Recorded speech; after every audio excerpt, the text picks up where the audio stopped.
giving you the real surrounding the Dallas Cowboys. News, updates, rumors, transactions, takes, and more. So strap up, Cowboys Nation, and start your day off with your host, Skywalker Steele. 3, 2, 1. Here we go. Yeah, yeah.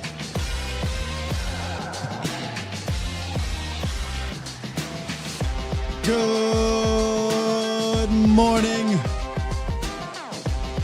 good people.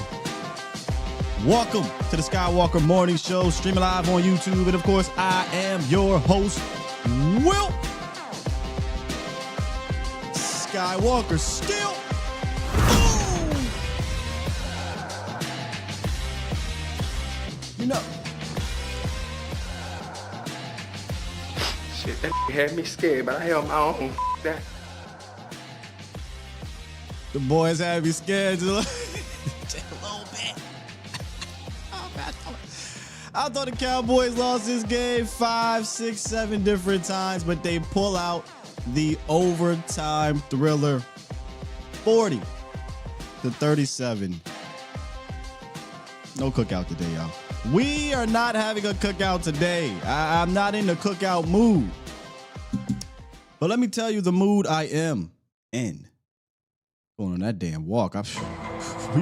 We going on a walk. We not finna have a cookout. For those who are new here, usually after a victory, we throw a little cookout. And the cookout stemmed from years ago where, you know, those who play well, instead of doing players of the game, we invite them to the grown folk table at the cookout. That's where all the grown folk are. They're playing dominoes, they're playing spades, they drinking, they're having a good time. Then there's those who may not have had the best game, but they had a decent game, and we invite them to the walk. Well, today, no cookout. Everybody that had a good game, come on down. We're going to take this walk because we need it. After yesterday, we need it. We need our medicine. I almost had a family meeting, not going to lie. Almost sat everybody down and had a family. Almost pulled a rush hour. All the triads and ugly women over here. I almost pulled one of those because it was a crazy game, but the Cowboys pulled it out. They came through in the clutch on the backs of their top players from, I'll say, on the offensive special team side of the ball. And can I just... Brandon Aubrey's the greatest kicker of all time. Of all time. And I was talking to my brother. Shout out to Lee, the Den. We back. I said, the only reason why he can't go down as that yet is because of no postseason success. Not his fault, right? Adam Vinatieri, Justin, I get it. I'm tongue in cheek. I'm saying this tongue in cheek. But is there, if we're talking kickers here, but is it possible to be the most talented kicker of all time, though? I'm not a kicker. I don't break down kicking, none of that stuff. But it feels to me like Brandon Aubrey is the most talented kicker of all times. Just ice in his veins, man. I get fired up just talking about Brandon Aubrey because I know once we get to that 50, we got points. But Coach Shoddy, he might... Coach Shoddy thought the same damn thing a couple times, and it was like, hey, now. I don't want to settle for a 64-yard field goal. I understand he can hit the 64-yard field goal, but let's try to make it a little easier for him. You know what I mean? Just what an amazing... When I say an amazing game, I don't mean it was an amazing game for the Cowboys in the sense. I mean it was an amazing game for football fans. Now, I done started off with all that and that defense, boy. The reason why I'm a little bit late, the film came in early this morning, and I decided to go watch it.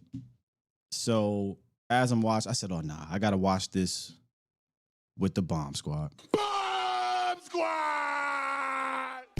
I got to watch this with the Bomb Squad. I don't normally do film on Monday. Mondays are for, you know, it's the emotional aspect of it. But I had to figure out what the hell was going on in that back end. It was atrocious. No pass rush, no coverage, and it equals that. I honestly did not expect it to look like that this soon against that specific opponent. We warned about playing a vision defense almost strictly zone without having a legitimate dynamic pass rusher or a legitimate pass rush. Boy, it's funny. We were supposed to make Russ look cooked. He cooked. And that whole let Russ cook thing started with Brian Schottenheimer, who happened to be on the other side of the ball. So we're going to break all of that down today. You can call into the show, 351-999-3787. Let's hit this roundup real quick and get down to some business because of what happened yesterday. And I know it was because of what happened because it came out and confirmed it, basically. The Cowboys made a big personnel move that we hope like hell can help save this damn defense. Come on. It's time! It's time! It's time! It's time! Time. It's time! Time? It is time for... It's time for the morning roundup. Round 'em up, boys. All right, before we get to the signing, a costly victory yesterday. Center Cooper Beebe left the game, and what I was told was a lateral ankle sprain. Nick Harris had tweeted out his ankle looked the size of what did it say, a basketball or something like that. It just looked bad. You knew it was bad because he couldn't walk on it. He couldn't walk on it at the end of the game. So we're likely looking at a multi-week injury for Cooper Beebe. Hopefully not a season ender. But I'll say this, offensively, we'll probably talk more about it Wednesday or maybe with 2i or whatever. But it was a rough go about it up front, man. It was a rough go. Like, he was struggling in that game. Our tackles were struggling in that game. It was tough. It was a tough one. Except your newly minted highest paid left guard, baby. Shouts out to Tyler Smith, who got the bag before the game. And what did he do? He went out there and rewarded them with being the only player to play 45 plus pass protection snaps without allowing a pressure in week 2. Smith played 57 pass pro snaps per 33rd team. But back to the offensive, or back to the injuries. Cooper left. We'll keep an eye out on that as we move forward here. And also another underrated injury that I don't think was getting a lot of talk after the fact because of the Cooper Beebe situation. Kevontae Turpin also left. Again, what I'm told, a neck strain. I know he had a neck injury. I was just hoping it wasn't like spinal. My back, spinal. It's a neck strain. We'll see how he feels throughout the week. Something that I want to say Broadus might have brought up a while ago that came to fruition today is, well, Turpin's your motion guy. Who is that guy without Kevontae Turpin to do all those things? And we'll go back and we'll watch the film and see how they adjusted without Turp. But I ain't gonna lie to you, when it came down to having to get these huge plays and not having that speed threat out there, it was a little concerning, to be honest. And the other concerning part was why the was Tolbert back there returning kicks?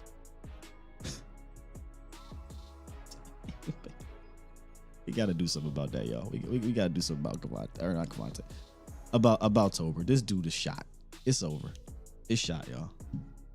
Yeah, he had a clutch catch or whatever.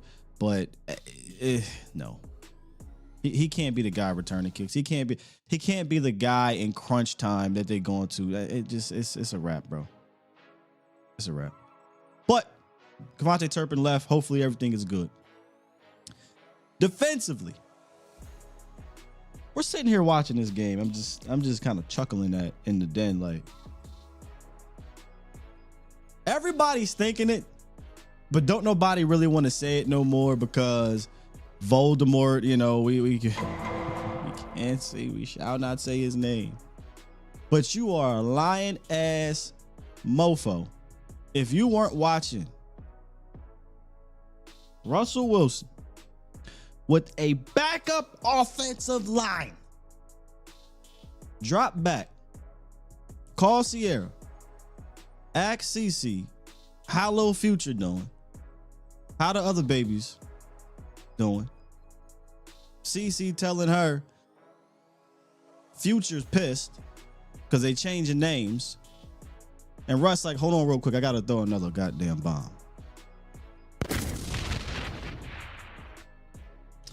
I'm joking around. This is all seriousness. Let me bring y'all back here. I'm joking while we're watching this game. Hey, dog, they should probably be calling Jadeveon Clowney during the game. I figured he was finna get signed as all this was happening. Boy, that game, and then they said, breaking news. Matter of fact, Jerry said, breaking news. We signed Jadeveon Clowney. 1 year, $3.5 million deal. He can make upwards to $6 million. And it's funny because that $6 million that's exactly where Catboy caps it. Go look. He doesn't normally sign guys over the $6 million range. Historically, over the last 15 years, whatever it's been since Brandon Carr. Even Clowney, I don't know. I don't even know, man, because the pass rush is atrocious. It's atrocious. Clowney added on to a dynamic pass rusher. Absolutely. Clowney added on to a pass rush that's pretty decent. Cool. Clowney added on to a pass rush where he's expected to be the savior. Woo! Now it's only 2 games, but 2 games, the pass rush has been really bad. And then you add on that coverage. Oh, brother. 1 second.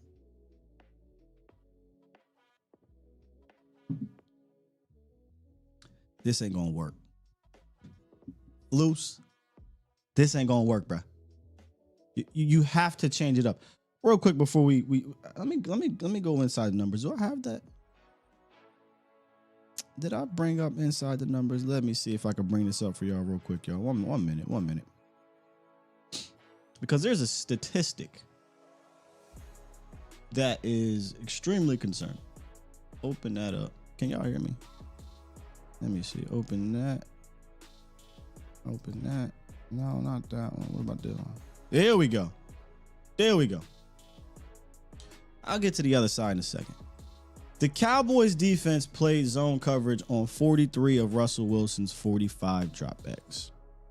They have now played zone coverage on 76 of their 78 opponents' dropback. 96% this season. After playing zone on every one of Jalen Hurts' dropbacks in week 1.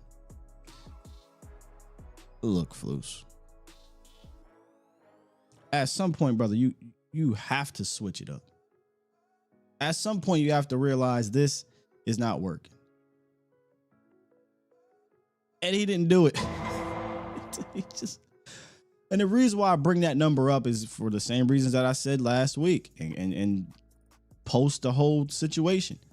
If you're going to play vision defense, if you're going to play primarily zone defense, you better have one or two things. You better have a dynamic pass rush or rusher, or you better have the best covering goddamn defensive backfield known to mankind if you cannot get home. But if they can just drop back 40 some odd times and just sit back there and call they home. Well, you remember Joe Montana used to go to the sideline and call his wife. That's what was happening these last 2 weeks. But more specifically here. And I don't know if I said this to you guys here. I don't know if I said it on the other show, but I've been saying it to a lot of, my friends and colleagues is that, hey, only reason why Hurts really didn't tee the hell off in week 1 is because Jalen Hurts can't throw the rock like that. Like Hurts can't, he had plenty of time, but their passing scheme, and Hurts is not a passing quarterback. I didn't foresee this happening so soon, but I was saying, hey, the minute we play a quarterback that can actually toss the rock and the protection can hold up, yeah, it's going to be struggle bus if we can't get home. I did not see this coming. I did not see the third string left tackle was out there. The third string for the Giants. The rest of them dudes are backups. And he was just comfortable. We're gonna show all the plays. In fact, we're gonna show all the big plays a little bit later on in the show. But I know it's tough to go back and talk about the good things, but I got to. I can't. I got to talk about some of the things that we saw well. And for those, again, who are new, no cookout today. No cookout. Wasn't in the cookout mood. In fact, I hit up all these folks and said, hey, bring that over. We need a session. We need a session. I don't know. It ain't really a walk, but if we're going to go on a walk, we got a lot to talk about. And I'd rather talk about it with those who came to perform in yesterday's game. And right away, Brandon Aubrey. I know Brandon Aubrey don't want none of, we can't really pass it to B. He's straight edge. You know what I'm saying? But butter was butter. I'm sorry. He is the best. He's okay. The most talented kicker I have ever seen in my life. Is that better than saying he's the best kicker of all time? Because like we need clutch performances in the postseason, but that ain't his fault. That ain't his fault. But I think Brandon Aubrey is the most talented kicker I have ever seen in my life, ladies and gentlemen.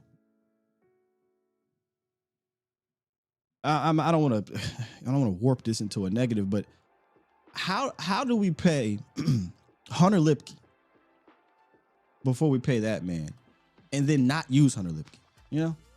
This is no offense to Hunter Lipke. I think he is useful. This is the equivalent of paying your franchise quarterback. It shouldn't even be a discussion. Todd France, what do you want? You want the record for kickers?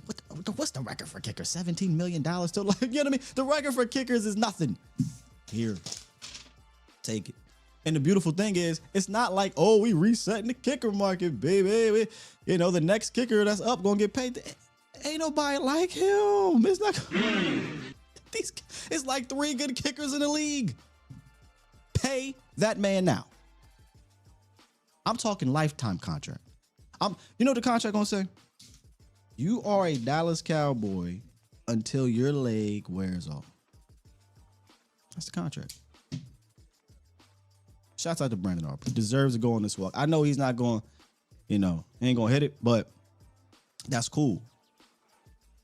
Just pass that right to Dak Prescott because, it was tough early on in that game, right? It was a wonky first quarter and some change of that game. Complete opposite of what we saw from the first quarter, 2 quarters in the first game. But boy, when they picked it up there and they needed it, it came through. Some crazy dots, some crazy threads. Just felt, again, one of those situations where no matter what was happening in front of him, protection breaking down, run game was really weird for a while. Kudos to them for sticking to it, but it was really weird for a while. It never felt like he was going to falter. It just didn't. And he came through 361 passing yards on the day, 2 touchdowns, a weird suspect interception, but it wasn't a great throw anyway, or decision even at that. I think what he was trying to do was what he did later in the game. He wanted to get it to CD up, but he couldn't step up into it, and Phillips made a play, but it looked like, honestly, Phillips dropped it. But they called it interception, so it is what it is. And that was one of the plays. I wonder if that was right around when Beebe was getting hurt, because that's when he got beat inside, couldn't step up. And that was one of our strengths, right? Step up into the pocket. And when he was able to do that, he delivered some balls there. But aside from maybe a couple situations where you thought it was a really good game from Dak, almost 400-yard day, would have been a 400-yard day, because that boy, George Pickens, George Pickens is coming on the walk. In fact, George Pickens called all these gentlemen up to go on said walk. Don't bring nothing. I got the papers. I got what we need. You good. And according to Tyler Smith, when things were a little funny, it was George Pickens, shouts out to him, who was keeping his head together and encouraging the troops in the huddle. Now, GP might steal your lighter, though.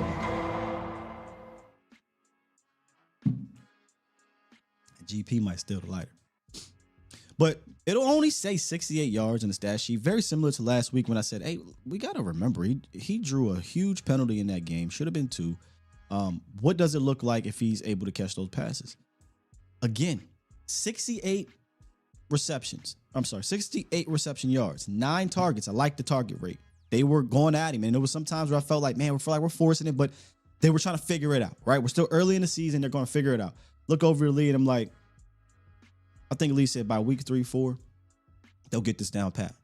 It didn't take that long. It took to quarter 3, and you started to see it click a little bit. And I want to say, somebody correct me if I'm wrong, at least 70 penalty yards. You got to add that to the 68 yards, the impact that has. He is a defensive pass interference causing merchant because of his ability to fight and go for the ball. And as a referee, you have to look at George Pickens when the ball's in the air and say, no, he could have caught that. There was one, was a back, I don't want to call it back shoulder fade, but kind of a back shoulder fade where Dak lays it out there. Only GP or nobody. And if he's not held, GP is turning his body, and it's probably going to look easy for George Pickens. He was held, pass interference, I don't know, 30 yards or whatever it may have been. He had a couple of those. He had a holding. George Pickens in this game kept his head so much better than last week. And this kind of goes back to what the conversation we were having in the sense of, hey, man, maybe you got to just have a conversation with him each week to say, it's okay, cool. It's going to be cool, man. Because they weren't clicking like early on. There were no receptions. Yes, there were the penalties and things, and it's easy for a guy like GP to get frustrated. Whereas Lamb, we've been through this for the 5 years here in Dallas, 6 years. Whatever. He's been through, okay, funny starts, just keep at it, we'll be fine. Last week, GP got in his head. This week, he did not. Shouts out to him. You know he on the walk. In fact, he's leading the walk. CD Lamb, he ain't going nowhere without CD Lamb. 9 receptions, 112 yards, back-to-back 100-yard days. Much better day. Still had that drop. Still had a drop in the game, right? I'm starting to figure out that this is just who CD's going to be. I hate to say that. You don't want him to be dropping these balls. But before the half, him and Ferg had more drops. Can't have that. But then they both came up clutch when they needed to have some of these go-ahead touchdown drives in the fourth quarter / overtime. Huge plays by them. Huge play by CD Lamb. If I can get 9 for 11 out of CD, 9 receptions, 11 targets for $112, I'll take that all day and tomorrow. We want to get him in the end zone, and we will, for sure. But CD Lamb obviously on this walk. And shouts out to our first timer, ladies and gentlemen. Much like GP. Look at that big old head right there. Javonte. We should have known Javonte Williams going to have some dog in him when they said, okay, it's time to come take your team picture for your headshot. And my man showed up with the 5-head special. Didn't get the retwist. Boys don't. That 5-head is crazy. But shouts out to Javonte Williams. These first 2 games, Javonte Williams has proven that he can be a part of a tandem backfield. I wouldn't say I want to lean on Javonte Williams all the time, but I would love if Javonte Williams had a mate. You understand? A running mate in that room, not named Miles Sanders. Miles Sanders had a touchdown. Shouts out to him, but that's not what because I said this the other day, and I keep saying it. Javonte is so comfortable within himself. He knows who he is. He knows I'm a downhill physical runner that can make guys miss in between the tackles if you don't wrap up. Put my head down, get the yards. He had a 30-yard touchdown run that was beautiful. 5.4 yards per carry, 97 yards, excuse me. Absolutely love that from him.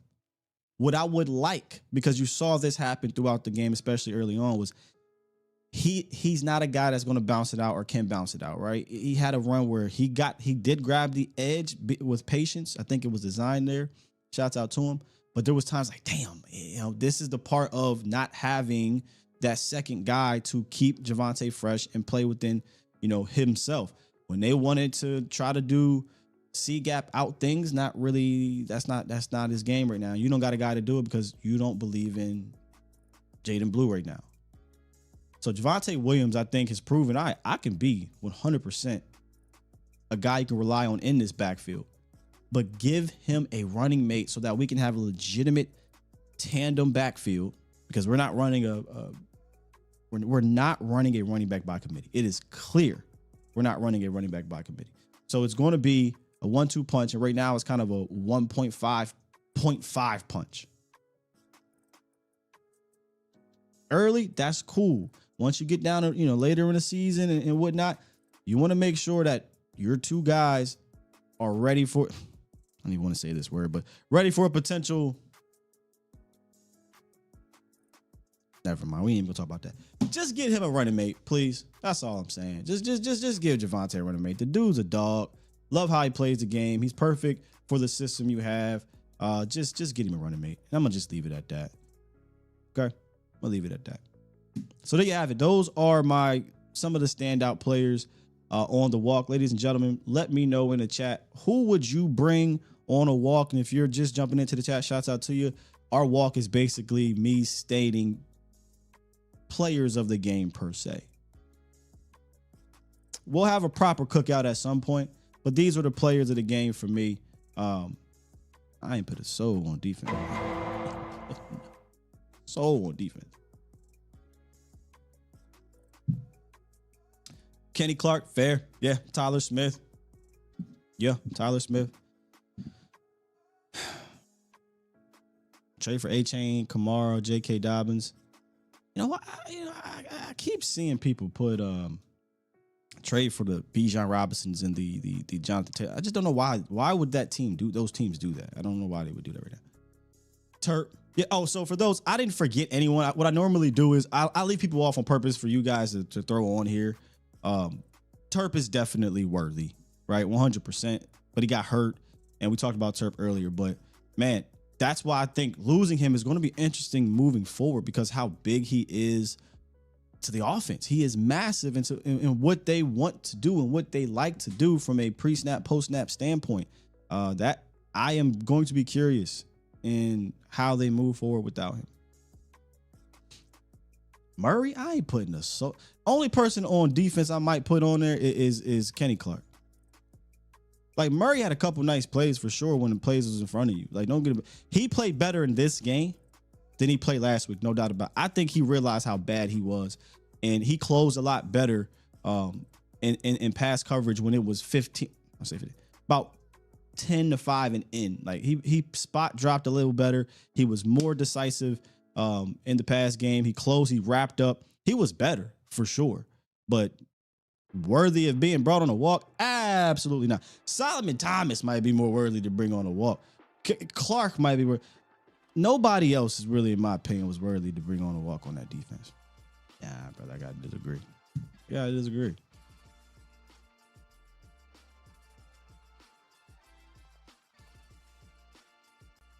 Solomon had that good quarter. He did. In fact, he had a good series where I feel like he was the main reason, and I'm trying to switch something out here.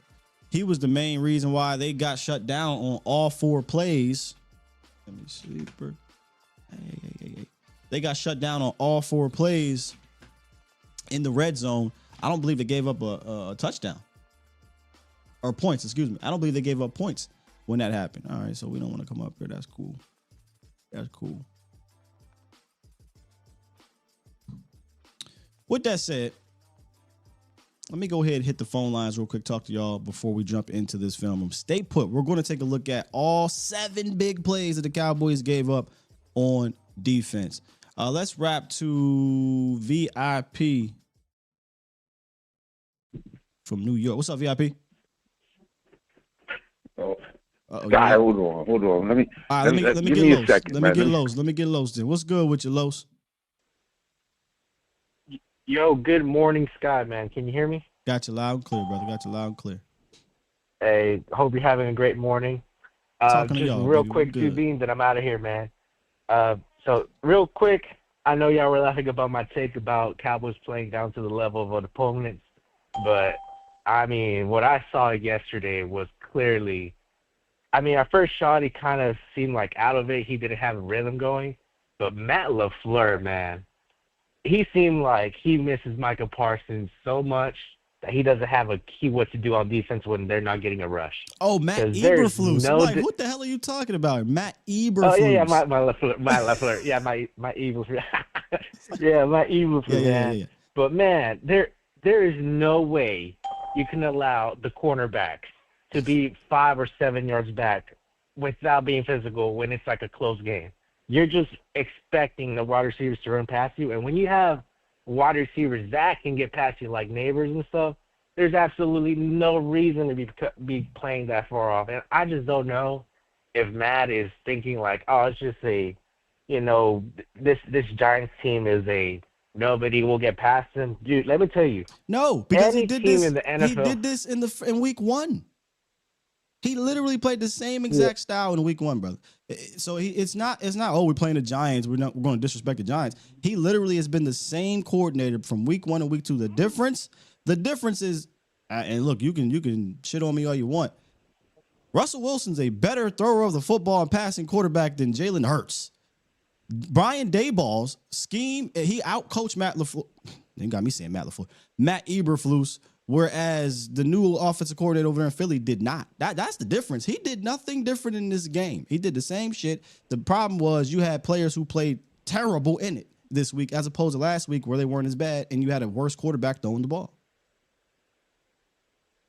Yeah, man. So, and that's the thing. I don't know I hope he picks it up. I mean, hopefully Clowney can turn back the clock and get pressure, but running that type of scheme is not going to work throughout the year, especially with the personnel we have.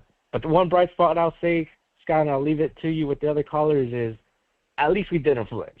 I'll give the credit. Yes, Shawnee didn't get this offense going, but in certain situations, when we have 25 seconds on the clock, you're already expecting a loss, but you're like, you know what? We got the best damn kicker in football. Dak, we got CD and you. Let's go make something happen, and let's go try to win this fucking ball game. And fucking enough, we did, but man, you cannot follow into there, Sky. And that's all I got. You have a great morning. God bless you and your family, and shout out to all the Cowboys fans. Peace. Shouts out to y'all, man. Yeah, it was not obviously as clean for Shotty in this game. And appreciate that, Los, because you gave me some time to kind of fix some things on my end, and then we'll get back to the phone lines. But y'all all coming in, so hold tight, because what I'm gonna do is we're gonna do the film before we get on the phone lines. We're gonna finish up the phone lines, but it wasn't as clean. And I'm gonna go back and I'm gonna watch the film. But obviously, hard for me to come away from this game and be super pissed and upset with the offense. When they are the literal reason we won this game. You score 40 points, man. It shouldn't even be a thriller. You know what I mean? And yeah, it took some time. It got punched in the mouth. It was not as clean, but that's why you play 4 quarters. And they eventually came through. Here's what I respect. They did not give up on the run game. They came out and said, no, we're going to get GP involved in this game. Right? O-line played one of the most talented fronts they will see all year. They got whooped. I'm not going to lie to you. It was a big whooping up there from a pass blocking standpoint more often than not, it seemed like. Again, we'll go back and watch, but just from remembering and quickly watching the replay on broadcast, it was not a clean game. But Shotty stuck to his gusto, and there was weird moments. I didn't like the early in the game, very first possession. Did not like the 3rd down call. Did not like the weird 4th down stuff. So did not like the end of the first half. So there were things for sure that was weird and not as clean. But when you had to have it, not just the end in the 4th quarter, not just in overtime, but responding and answering every single time to the Giants, when you knew by the 3rd quarter, you knew, okay, we're going to have to win this game. The defense is not going to be able to win this game. It went out there and got it done. And it got it done from execution, from your best players, from schematics, all that. They got it done. So, yeah, there's going to be a lot of things I'm going to watch on film and want to clean up, himself included, offensive line, Dak, run game, whatever, all those things. They're going to want to clean it up. But I'm sorry, ladies and gentlemen, 450 yards. The embarrassment of plays that we saw. In fact, let's just do it. Let's get into it right now, y'all. Let's get into it right now. Let me make sure I can pull this up. Thumbs up if y'all can see this. Week 1. And if they snipe me, y'all, they snipe me. But we got to look at this. We got to look at this. Week 1, the Cowboys gave up one play of 20 yards through the air. And this is what I meant when I said this on the phone to Los. It wasn't because there wasn't opportunities there. It's because Jalen Hurts don't throw the ball like that. Look at the Chiefs game. He did not throw the ball down the field. Their coordinator clearly is not throwing the ball down. There was opportunities. He had all day to throw it. He ain't throw it downfield, and they weren't running any routes. You know what these boys did, which is so arrogant. I'm sorry. I know we're supposed to be watching film.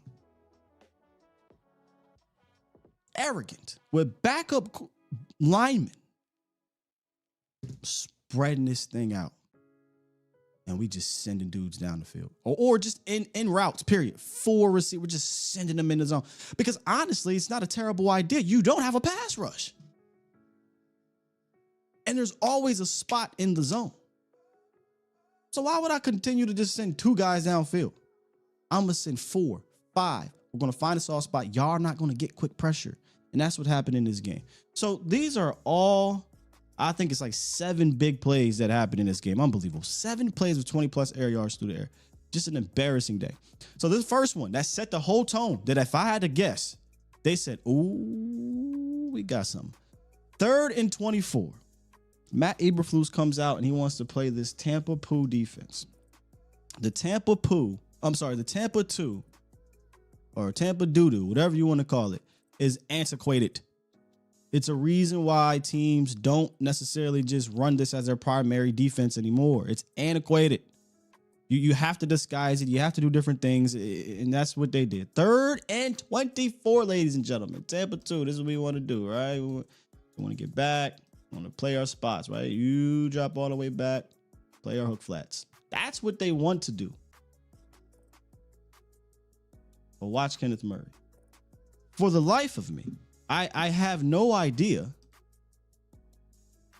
why Kenneth Murray. Why are we sitting on this? And this has happened. This happened a few times with the secondary, the DBs and linebackers. Why are we sitting on what, a 10-yard route? Brother Murray, you need to be hauling ass down here. At the snap, ladies and gentlemen. At the snap. Soon as this ball is snapped, you would think it's 3rd and 4. The way he's playing this. Soon as the ball is snapped, he shouldn't even be looking, hauling ass. But that's not what happens. So what happens? Reddy Stewart passes it off. And I mean, he recognizes it. I think this is Malik, but it's too late, man. And look at this. Just you can't have that. All right, well, Sky, what about the protection? Did we get home? Mind you, this guy was an absolute bum in the beginning of the game. He was fighting everybody. What about the protection, man? We gonna get home?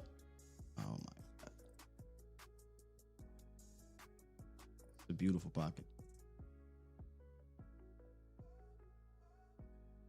We do not get home. All right, your first breakdown in coverage. Okay, we can't have a second one, right? I can't have another one. We had one last one, just one. This one I have 3rd and 1, trusting Diggs. And here's Diggs down here at the bottom of the screen.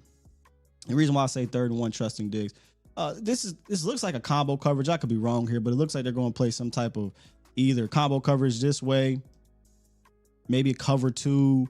It looks like single high, possibly cover 1, but there's man here. This is clearly man on this side, or a miscommunication where Diggs doesn't know what the hell is going on because everybody else is playing zone except Diggs. But this could be, again, hey man, best player on best defender, 1-on-1, Trayvon Diggs against Malik Neighbors on the 3rd and 1. They're probably going to go for it if they miss it, so they're going to take a shot, right? All right, we get our guy Malik Hooker at the snap, dropping back into the middle of the field. So we're getting middle of the field close. Everybody else, again, this looks like zone. Everyone's getting to their spots, except there is no Bell here. And Diggs does this throughout his career. I don't understand this. I don't like it. I don't get it. when he gets in press technique, instead of press bail and getting his hands on somebody or just firing back, he just kind of just does nothing. That is a terrible rep. You need to get your hands on Malik Neighbors now at the line of scrimmage. If you don't trust yourself, cool, then get back. He kind of just dances around. He has help on the inside if Malik wants to run a slant. So I'm not really quite sure why he's just prancing around here, and he gets burnt. He gets worked here, and shouts out to Russell Wilson just putting it on the dot. All right, let's take a look at the pressure, y'all. 3rd and 1. There we go. 1 Mississippi, 2 Mississippi, 3 Mississippi. Get that boy, look at that fire. Okay. All right. All right, let's get to the next play. Here we go.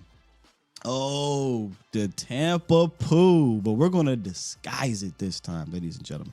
We're going to try to switch it up. Kudos to them for trying to switch it up. At the snap, or I'm sorry, before the snap, we're going to make this look like some form of maybe robber down here, cover one. Maybe he comes to the middle of the field, close, right? Get him out this way. He's actually looking at him to see what's going on. Same thing here. What's going on? Maybe we'll see what happens, right?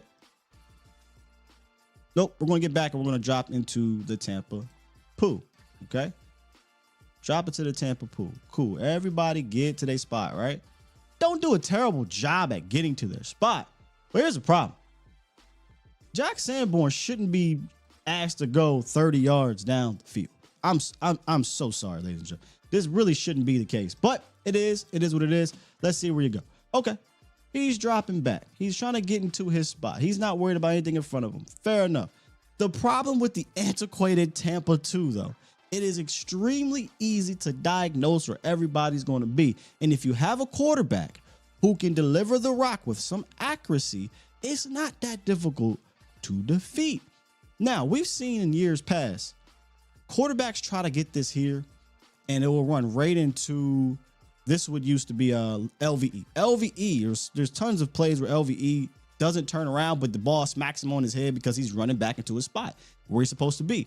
Well, Russell Wilson is a Super Bowl winning quarterback that can make an elementary throw here, right? And when I say elementary, I shouldn't say that. It's a good throw, but where's the pressure?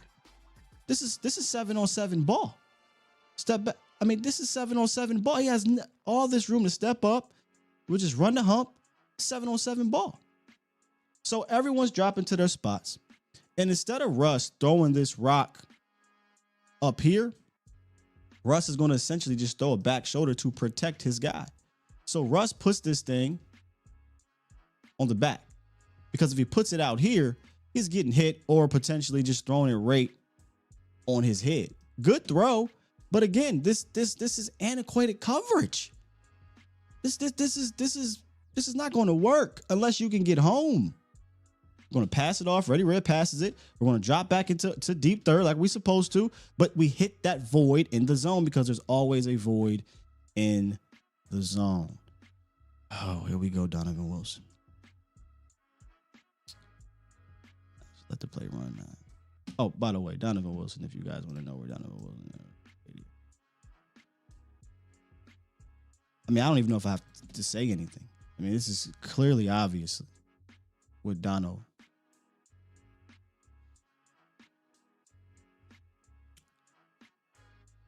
All right, man. A couple different things here, man. Watch Trayvon Diggs at the top here. Trayvon Diggs is opening up back to the boundary in his drop, right? This is clearly a tell that I am asking and requiring help in your deep third, Donovan freaking Wilson. This is your area back here, brother. This is your area. So we're going to play press bell. Again, earlier in the game, I don't know what the hell that was. That was just pressing, just lollygagging around. No, he's actually going to bell this time. All right. Opens up his hips to the inside, excuse me. As the outside, back to the boundary, stating, I've got all this area here. Dono, I need you back here. Look at the difference between Donovan Wilson and look at the difference, Malik Hooker. Okay, let's take a look at Malik Hooker right here. All right. before we get to Donald, watch Malik Hooker in his assignment. He's square. He drops straight back. Watch Malik Hooker in his assignment. Square. I'm staying square. I'm dropping back. And then I'm turning my hips and I'm running. Because I have a third of the field. Watch Donovan Wilson's first step. Dono, why are we fading? Why are we fading over here, right? Why are we not dropping back? Then Dono, what are you possibly biting down on, sir? Let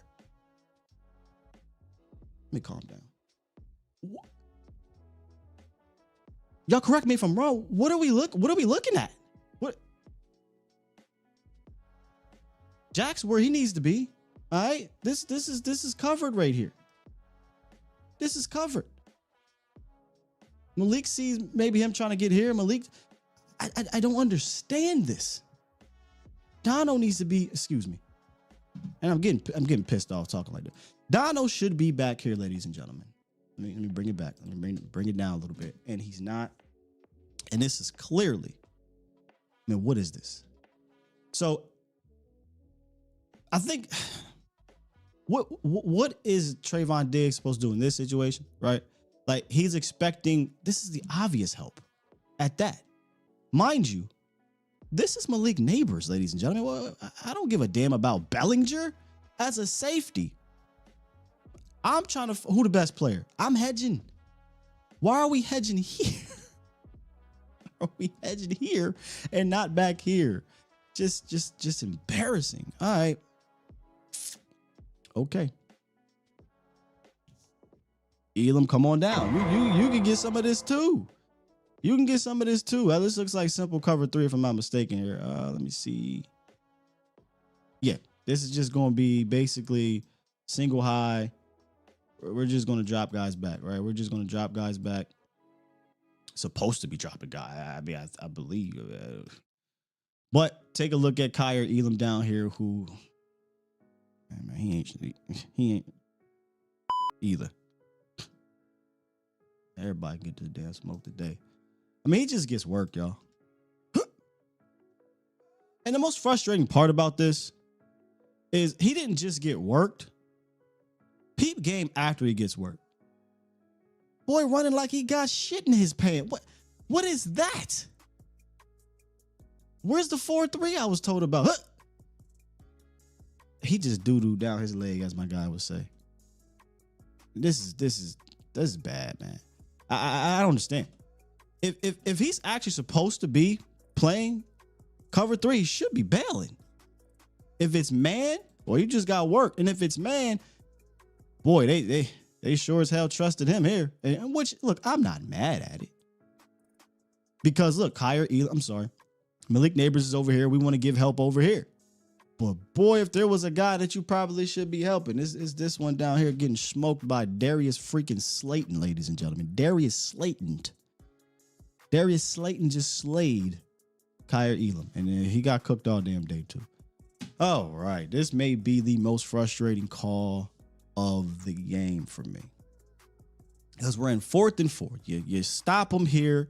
Game's over. 4th and 4. I have, what the hell is this called? Is it cover 3 with Dono on the roof? I don't ever want to see Donovan Wilson back here by his damn self. Expected to cover grass. Let the play run. So this is 4th and 4, ladies and gentlemen. Before we get to the throw, 4th and 4, ladies and gentlemen.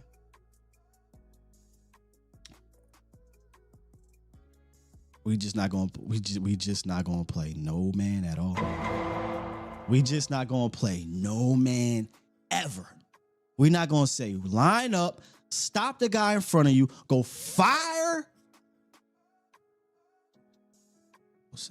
Go fire Russell Wilson's ass up.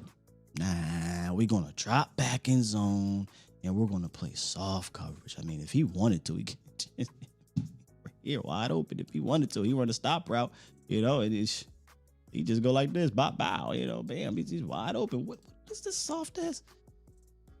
All right, let's run it back. Here we go. So this is the confusing part. I don't know what this is. If this is cover 3, which it very well could be cover 3. Once again, ladies and gentlemen, look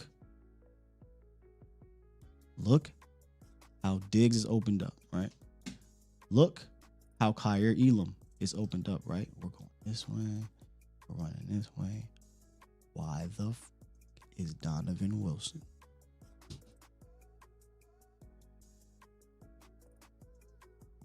This dude don't know how to play safety.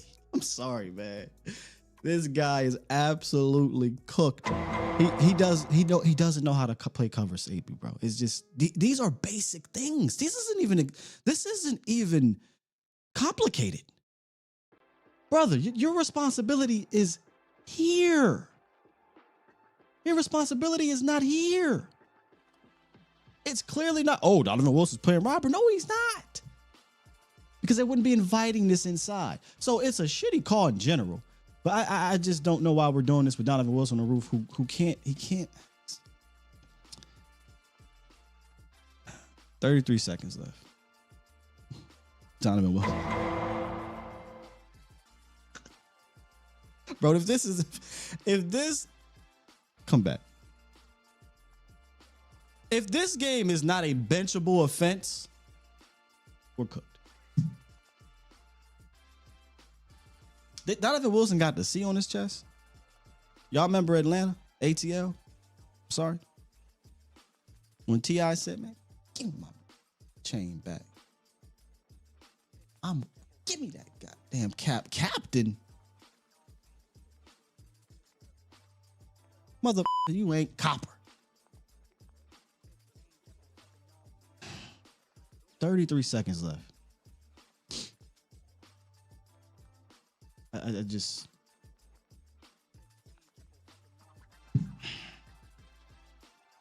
Ladies and gentlemen, say it again. Let's start over here. Take a look at Malik Hooker. Okay? Malik Hooker, responsibility, we're gonna get back, right? And when we see Wan'Dale Robinson potentially take my area, I'm going to play match. Try to pick him up. But watch Donovan Wilson's first step and watch Malik Hooker. Malik Hooker, he's back, square, straight. Donovan Wilson, for some odd reason, with Malik Neighbors over here. His first step is over here.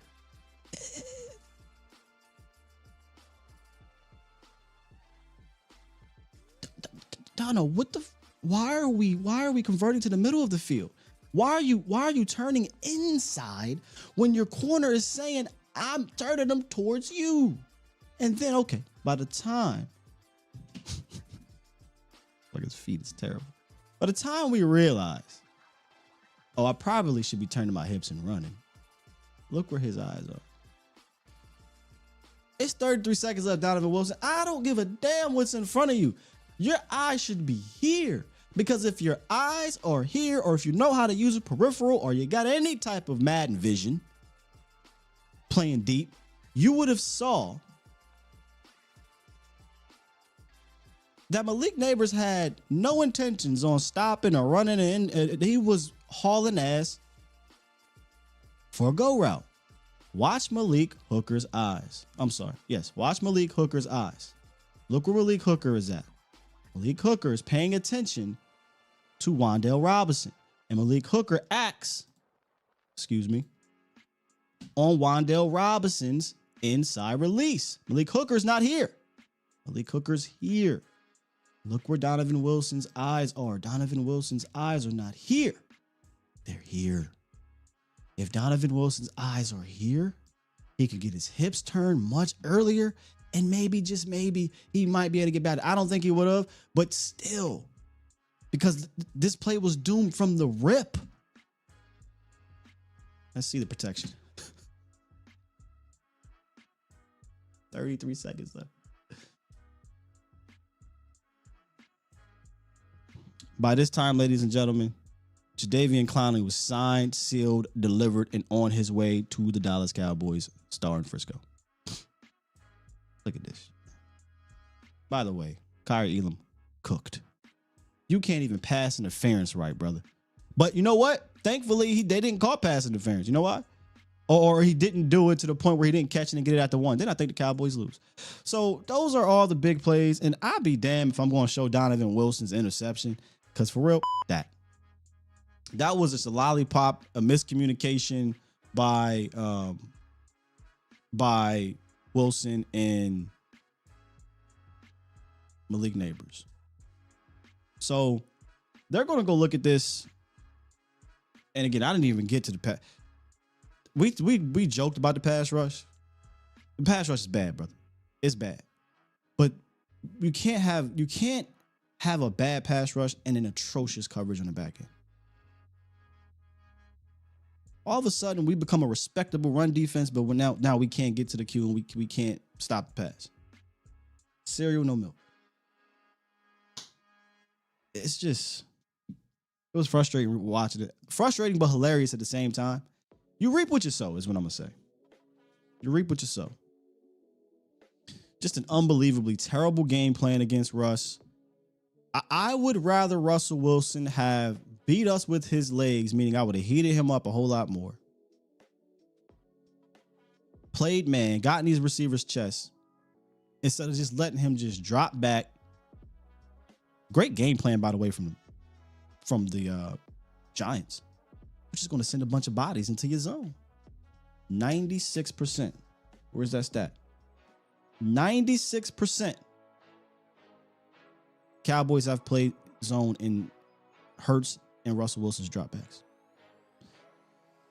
Frustrating, man. Frustrating. All right, before we get to the horns, ladies and gentlemen, we got to talk about Sleeper. Shouts out to Sleeper, our sponsor, presenting sponsor for this season's show. If you listen to me this week, you might be a little upset because we didn't get all three. We got 2 of the 3. Look, I didn't see Russell Wilson going off like he did, but he did go off and we missed out. But that's okay. You still can go play during the games. You still can play Monday Night Football. Yes, indeed. All you got to do is download the app, pick more or less with your favorite players with more stats than any other daily fantasy app. Just choose 2 or more from your favorite players for pregame or during the lives. Pick more or less in the predicted stats, and you could win up to 100 times your money if your picks win. Use promo code STEELE, STEELE, when you head out, and you will get a $100 match on your first deposit. Now, terms and conditions do apply, so see Sleeper's terms and for details. They're currently only operational in 25 states, but check out Sleeper today. That was some frustrating film. Some frustrating film. All right, let me get to these supers before I get on the horns, because when we get on these horns, it is Monday. It's y'all time to shine. Call in, tell me what's on your mind, and I'll listen. I'll try to listen. Y'all know sometimes I can get frustrated with this squad, but we here. All right, super chats real quick. I don't want to miss y'all. Dro knows, appreciate you. He dropped 5 and said Dono's interception was like a deadbeat dad buying you a gift after Christmas. Straight up. You know, there was a video of him, and there's the fan aspect. I'll be completely honest. There's the fan aspect, and then there's the actual player. You're not really thinking about how atrocious the game went. You just sealed the game with an interception, yada yada. You're happy, excited. But there's a video, him happy, excited. I think it was John Machota. He's sneaky. I'm gonna talk to John tomorrow's show on Collective. John Machota drops a video. Donovan Wilson's happy. He's excited or whatever. All he said was Donovan Wilson post game or whatever. Oh, the comments fried his ass up. You smart, Donovan. I'm sorry. You smart, John Machota. You smart. 870s. On BY. Appreciate you. Drop 2 and said happy victory Monday, Sky and Cowboys Nation. Let's go. Gary Sanders dropped 5 and said when neighbors hit the night celly, I knew he must have forgot about butter Aubrey. That is facts too. Like, that's why I said, thankfully they didn't call the pass interference and he dropped it, because they get the ball at the one or what have you, and they take off more seconds on the clock. And maybe there's less than 20 seconds and it becomes a bit tougher. So, hey, you give us 25 seconds to get 3. Yeah, that's very possible with some timeouts in our pockets. And that's it for right now. All right, y'all, let's talk to the squad and see what y'all got to say on today's episode. Who? Mac Jones. Ain't heard from Mac Jones in a minute. What's up with you? Yeah, man, what's going on? How you feeling, man? Good morning. I'm feeling good, man. Hey, I just want to tell you guys, this is why Sky's one of the GOATs. See how he broke all that down? Thank you, brother. I'm sitting there trying to figure out what's going on. I'm like, wait a minute, it's somebody that's getting exposed and we not fixing it. Mm-hmm. So you just broke that down. So you know what I'm about to say? Jeff Heath was a better safety than Dono, and I'm sticking it just like that. Sticking it just like that, Scott. Yes, I don't think that's debatable. Especially cover safety. As much as we can key and he. Heath wasn't this that's what bad. I was saying. Heath wasn't right. this You're bad. Right. I mean, come You're on. right. And guess what? I was thinking, okay, Dono, you're a better hitter. Until with that scatterbolt trucked him twice.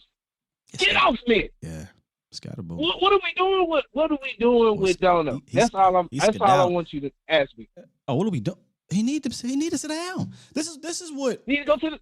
Exactly. This is what's frustrating. I mean, y'all know I make this joke, but I'm dead ass serious. The last 2 years, I kept saying I'd like to see them break the pool stick in that safety room and let them compete. I don't get how we didn't do that. I'm not even saying Wanye is going to just fix everything, but damn it, I find it hard to believe that Wanye couldn't have made a play on one of those. I find it hard to believe. And if we're going to play this much coverage, require this much coverage from our safeties, Donovan Wilson can't be the guy. It has to be a cover guy. And he's not a cover guy. And we're asking him to do a cover things in a vision-based defense and to slap the captain thing on his chest. Take that C off his chest, man. Just madness, man. Just madness. That's all I got, man. Hey, you broke it. I was like, man, I'm finna tune in the Sky because I know he gonna break this shit down. Because I know I'm not tripping. I know this is busted coverage. I know somebody missing their assignment. You're not tripping. It was a multitude of things, but appreciate you, Mac Jones. Ooh. All right, bro. And that's the frustrating part, though. We focus most of it on the coverage and the breakdowns and whatever. Pass rush, not good either. The game plan, not good either. This was just a meltdown, period. That's what it was. And instead, in the first week, remember, y'all, was it 5 quarters now? Or I'm sorry, 5 quarters in this game? 4 last game. So 9 quarters. 9 quarters of defensive football. 7.5 of those quarters. Maybe we'll give them 7. I'll be fair.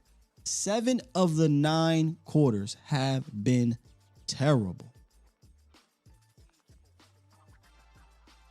Let's not forget the Eagles had 21 points in the first half. 21. That's on pace. Let's do our math. 42. Now, delay helped them out. They went in there, did all that stuff. Ain't no delay in this game, boy. The only delay was Matt Eberflus delaying the actual real game plan and bringing it to the stadium. The only delay was Donovan Wilson delaying his ass in the back of the coverage. And no delay to save it this time. And it's frustrating because I thought for sure, I bet best tackles in the league. I get it, man. Pass rush ain't gonna go too crazy. Boy, they rolled out, what's his name? M'Baku at left tackle. They rolled out M'Baku at left tackle. John Jacob Jingleheimer Schmidt at center. Shouts out to Clark and Osa. You know, they from time to time they did what they can do. They did what they can do, but we don't gotta. That ain't Chris Jones in there. That ain't Aaron Donald. There's a reason why edge rushers get paid what they get paid. There's a reason why they go for what they go for when you trade them. And I'm not bringing this back to Voldemort. I'm just saying, there's a reason. Unless you got Chris Jones, Aaron Donald, John Randall. I'm talking about elite premium Hall of Fame interior guys. Gotta have that dude on the edge. And even with that, to go back to the Rams, they went out and got premium right? A couple dudes.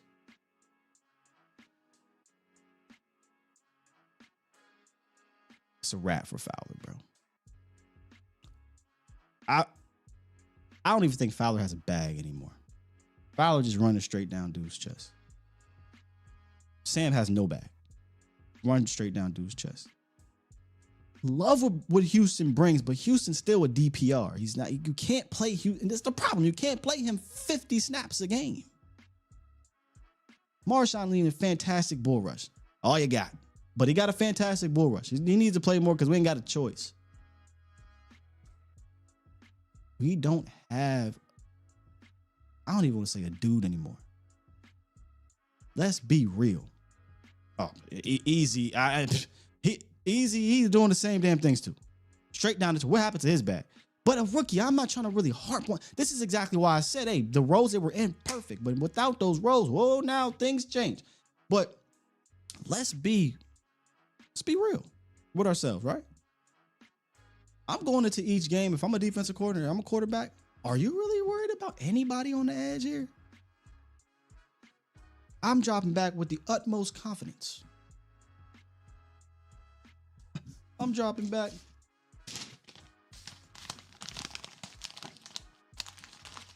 Put my napkin on because I'm finna eat. Calm down. I was crazy when I said, "Oh, let's go get a edge runner. Let's go get a, everything's fine, Sky. We got." I don't like to be that dude. I don't, but it's just frustrating when you're seeing it play out. And in the middle of the game, Jerry has this. Oh, you know what? I guess we do need.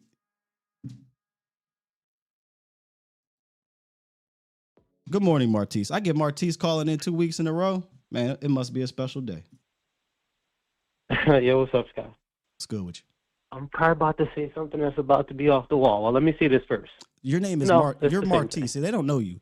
When does Martise make a call that he doesn't say something off the wall, y'all? That's his game, brother. I like it though. I'm like 40%. I don't know, but I like it though. I like it because we get a good debate. Look at Flus. Look at Flus, right? Yep. He was not good in the Eagles game until after the rain delay, as you've been saying. Mm-hmm. He was bad. And if you look at the game, it was actually the same thing, right? He wouldn't blitz, and when you get a full look at the tape, you're going to see he did send a couple blitzes in this game, and they worked, right? When you get a look at that. Yeah, 95% of the time they played zone. When they didn't, it was those blitzes, the 2 or 3 times, yeah. And I wonder if a couple of those might have been zone blitzes. I don't know, but maybe you did already see it. I'll have to get a look at it. But this is what I noticed, right? Think about it. They weren't throwing bombs in the beginning, but they still were moving the ball and scoring. They had run the ball, wide open checkdowns, wide open passes to the wide receiver. It's like, and I was looking at the pass rush after a while. I'm like, they've been out there for a minute. Martise. And after a while, you're going to get pretty defeated if the ball keep coming out completion, run. Ball coming right out completion, another run. Martise, I'm not saying we don't need. Hold on, I got to stop you right there. I got to stop you real quick. Go ahead. The very first drive, Martise, 3rd and 24, they threw a 50-yard bomb over your head. That to me is what set this off for the rest of the game. They said, "Oh, we can get downfield on these dudes." So I disagree when you said that. Early they weren't throwing. He threw a 50-yard dot over your head. I read the 53 one to one down the middle. Yeah, that happened, but that wasn't that was the one possession, right? They got a field goal out of that. And then they went right back down the field again. Yes, the very next possession, bro, they threw a 28-yard dot right over your head to Malik Neighbors. Yeah. Now the defense on the left side. The defense held serve. The defense held serve. Remember, don't break and kick the field goal. But it was clear early on they were not afraid of your pass rush, and they were going to go deep. But to be fair to what you're saying, it wasn't just the 7 deep balls. He dotted you up all game. He dotted you up with 8 yards, 10 yards, 15 yards. I'm not discounting the deep balls, but I guess the way I'm looking at it is before those deep balls happened, they were already moving the ball. Now, that first drive, the dude had 4 or 5 penalties, so we know how they ended up kind of getting backed up to the 3rd and 23. But most of that game, they're 3rd and 24 or the 48, brother. Like, you should never ever be getting converted right there, right out the gate, fam. No. I'm not. Of course, they should not get that. That's not necessarily what I'm getting at. I'm looking at the fact that on a consistent basis, if you're the Giants, one of the reasons you're not worried about a pass rush, I don't care if Micah. I know we don't want to talk about Micah. I don't care who is out there. If you can run the ball, even if it's 2 or 3, and constantly get short passes, in your head, you're going to be thinking, manageable down. And most of the game, yes, we got that 1 3rd and 23. It's going to be a while before we can get back to another really 3rd and long. All I'm really getting at is watching that game, and I guess this is probably the best way to put it. Flus took nothing away. That's probably the simple way I can put it. He didn't take anything away. You can have a short pass if you want it. I'm not even playing cover 2-man. Because Martise, when you play there was a whole bunch of Martise, when you play nothing but zone, that's what happens. And I vehemently. But it wasn't even a physical zone. That's the part I said probably going to be crazy off the wall a little bit. No, the crazy part you skipped right over. The crazy part you skipped right over. Like, I hate to do. I don't want to do this, but you brought it up, and so I have to rebuttal. Go ahead. You know what I'm saying? It's not you, because we can have a conversation, whatever. But fans don't want to hear it. Yep. You can't gloss over. It don't matter if Michael Parsons was out there. Bullshit. Because what happens with Mike, you said it don't matter if he was out there. Michael Parsons speeds up the clock. Period. Michael Parsons makes you have to dedicate 2 players to him, which means more one-on-one for your interior demons that you have. Michael Parsons allows you to. You don't have to do that when you get in a. You don't have to double Michael when you're getting the ball. Another thing Michael Parsons allows you to do as a corner is say, I know we finna get pressure. I can sit on this a little bit better. I can play it differently here. You have none of that ability right now. And just take the name out. This is why I've been specifically saying dynamic pass rusher. When you don't have a dynamic pass rusher in a vision-based 96% defense, like you said, is soft as hell from a zone defense, that's worrisome, because not only going into the game when you have a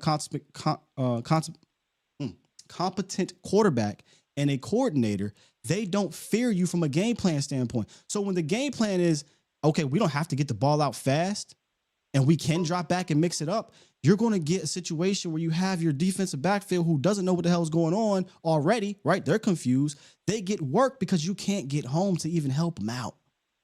So I vehemently disagree that if you have a dynamic pass rush and nothing matters, I think you get a couple stops in this game. I do. No, I wasn't saying that. That is not what I'm saying. Watching that game, and I have to acknowledge your point in that if you have a dynamic pass rusher, then your DBs might sit on more routes, right? But the way, I guess, I don't look at this in a Cowboys lens, right? I watch all teams. I watch the Chiefs a lot, including Chris Jones. They do not have a dynamic edge, and they often double Chris Jones. But what do the Chiefs do? Brother, if you go back over the last couple of years, they have not had a dynamic edge.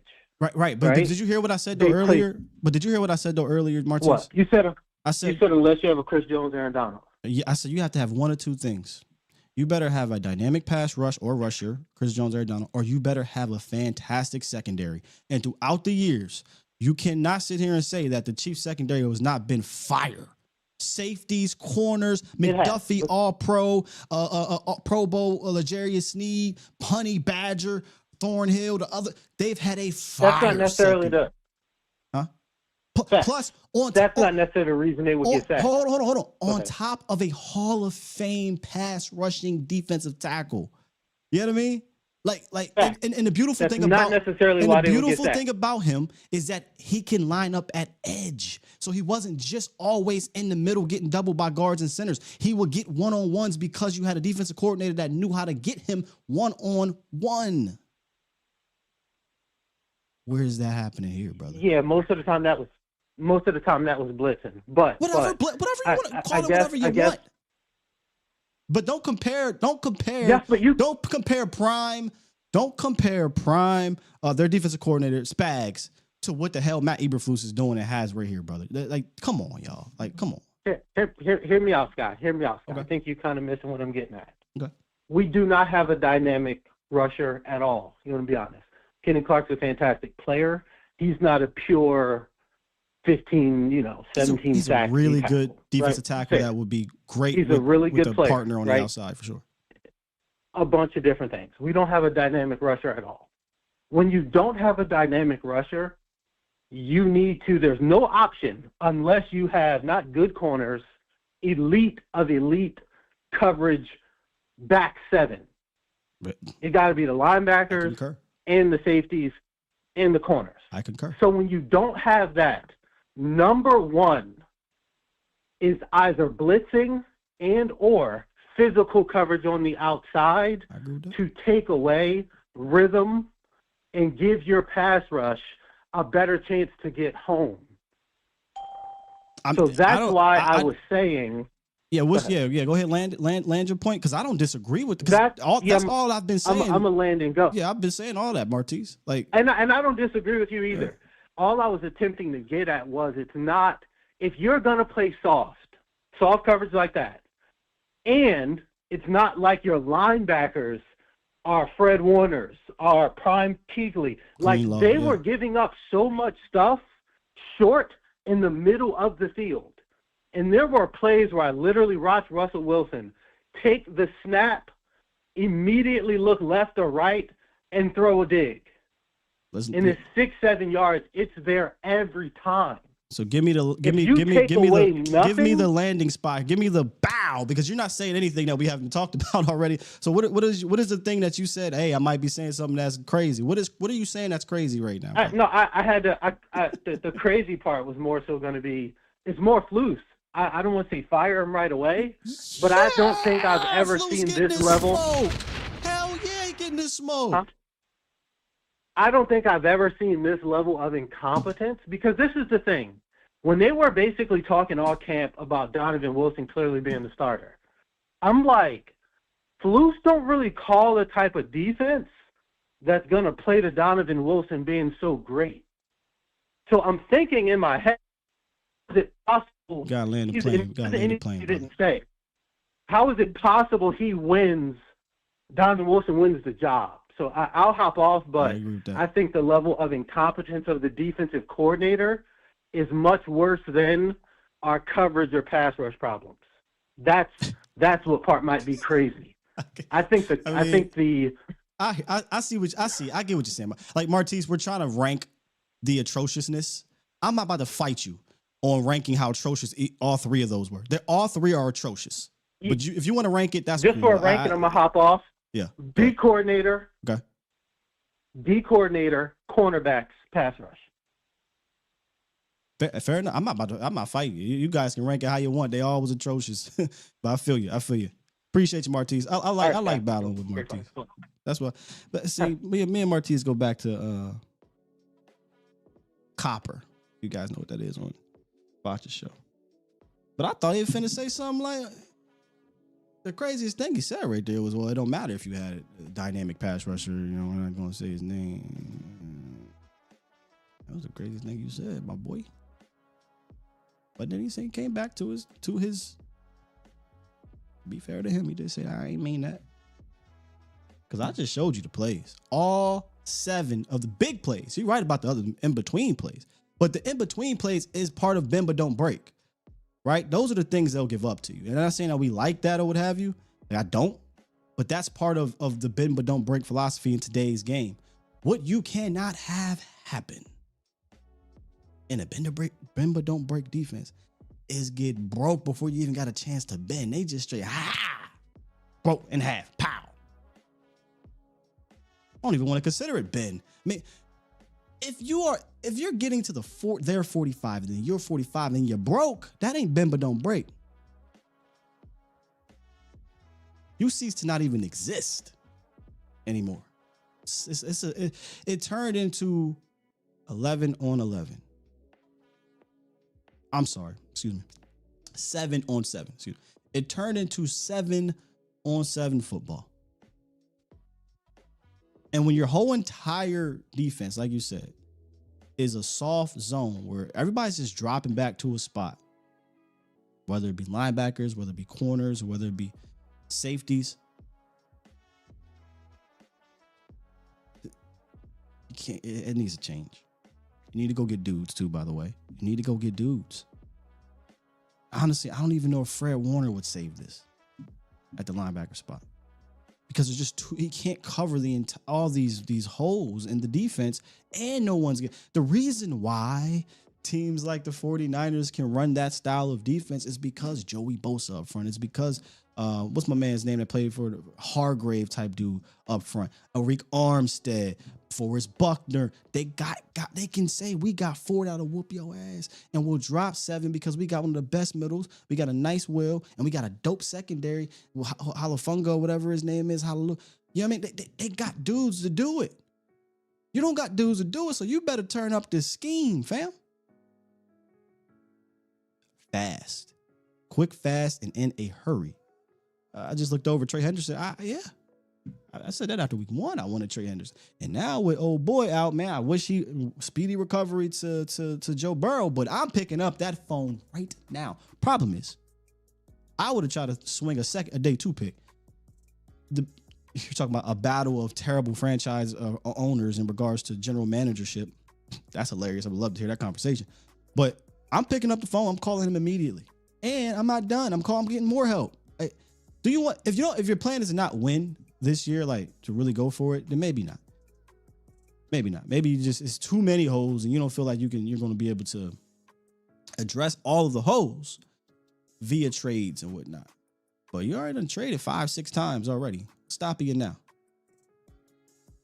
You need to add more Jimmys and Joes in this room because old boy don't know how to adjust to having this particular set of players out there. You need some dudes. Let's get Marco. What's good with you, man? What's up, brother? You doing all right? Yes, sir. Yes, sir. Bless. Hey, Sky, if we don't go get Minka Fitzpatrick and get, I'm so tired of Donovan Wilson. Justin Simmons is out there. Like, what's going on with Justin Simmons, y'all? He's out there. I didn't even. Yeah, I need to know what the problem is with Justin Simmons.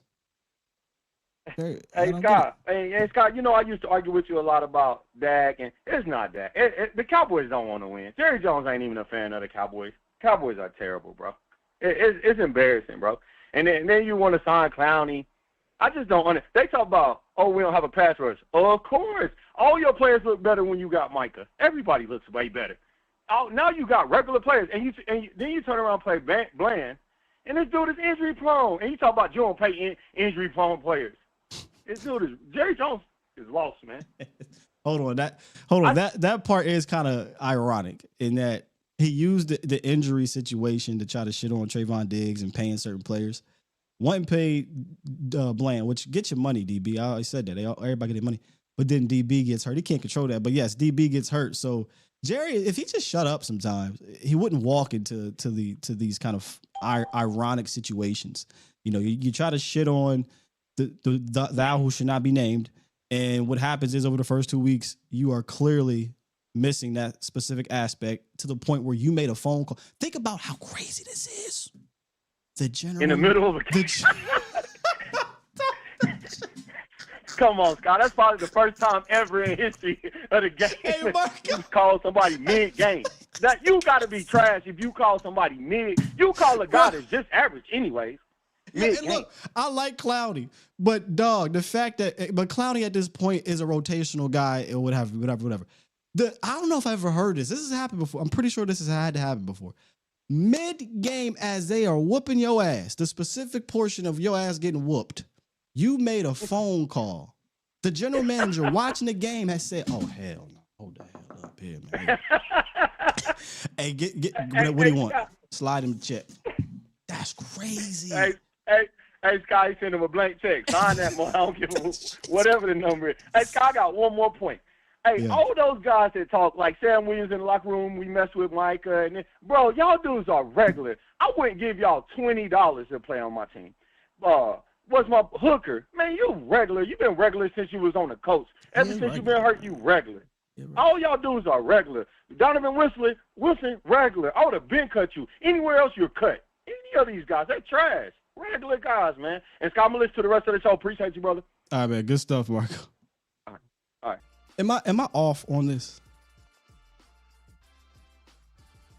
That's hilarious, brother L said. That's Jerry Jones calling Clowney in the middle of the game.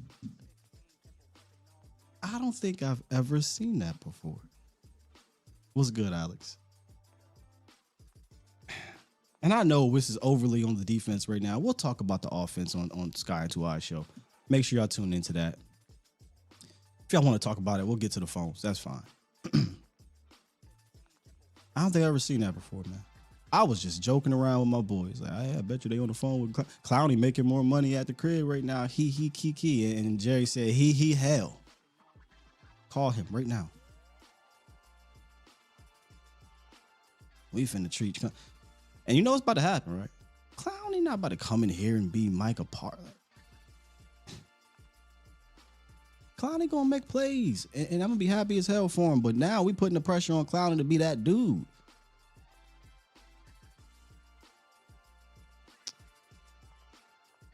What a crazy game, man. But at the end of the day, it was a crazy, like, old school 2012. You know, Des Bryant, finger, pinky tip, Tony Romo, Eli Manning thriller. It was a fun game as a football fan, but boy, when you put them things on, it was a concerning game on that side of the ball. 100 grand, what's good, your brother? What's good? Man, look, I had to get my voice back, man. That voice, and you know where I'm at. The memes, all that was coming, man. Oh, yeah, that's right. You in New York. Yeah. Man, they was trying to lighten me up, man. Lighten me up, man. So, it was crazy, man. Marv said, it was crazy. The other Marv P said, man, that wasn't fun for me at all. But I would rather come out with the dub. I'd rather come out with the loss.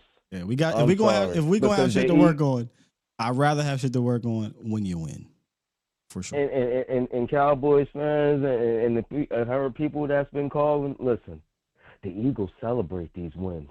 Jalen Hurts is nothing but a winner. Jalen Hurts wins. That's what the Eagles say. And they said it all the way to the Super Bowl, even before the Super Bowl. That game yesterday was not pretty, but they won the game. What Jalen Hurts said to that linebacker, we won the fucking game. Look, that was hilarious. That was funny. You only threw for 150 yards. Look at the scoreboard. We won the game. He said, Chris Jones said, man, you ain't even have 100 yards. He said, man, we won the game. Shut your ass up, bro. What you talking about? Facts. Hey, so I don't care. No, I care. But let me say this. No. I care. Hold on. Why can't we have that same settlement with No. Don't do that. Don't do that. They have equity to be able to just be like whatever.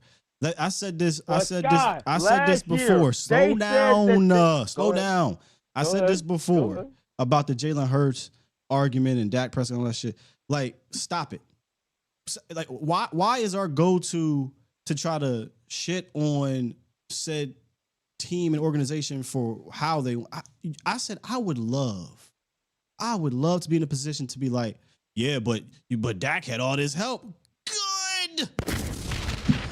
Yeah, but Dak can't do it without all the pro. Good. I'll take 2 Super Bowls and a Super Bowl victory with all this help. I would love for my general manager to make other fans hate me so bad we got to talk about all the pieces around him. I don't give a shit about that. But I digress. Me neither. And that's what I'm saying. I'm not saying I don't get how Philly fans be to trying clean up. Yeah, it's crazy. I'm not saying that. And the way that they win, people keep saying AJ Brown ain't gonna be there long. AJ Brown pissed off and upset. He needs to be. He goddamn ball. He can pay all that money. Enough about them. I'm sick of talking about them. So let's get to this game. I'm swinging it back. Please. No, I'm swinging it back. I only brung them up because we won yesterday, which is what matters. Terrible example. No, listen. Terrible example. Stop. You don't bring up no, Super Bowl winning organizations. Them dudes is winning Super Bowls. Don't compare us to that right now, fam. Hold on, bro. You're missing the whole point. I ain't missing it. A win is a win. I get that.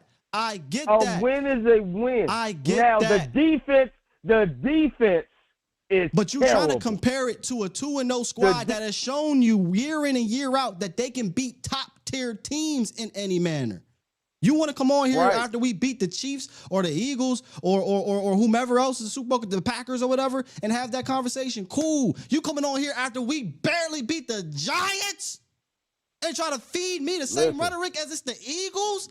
Stop it, $100,000. That is pure bullshit. The defense is terrible.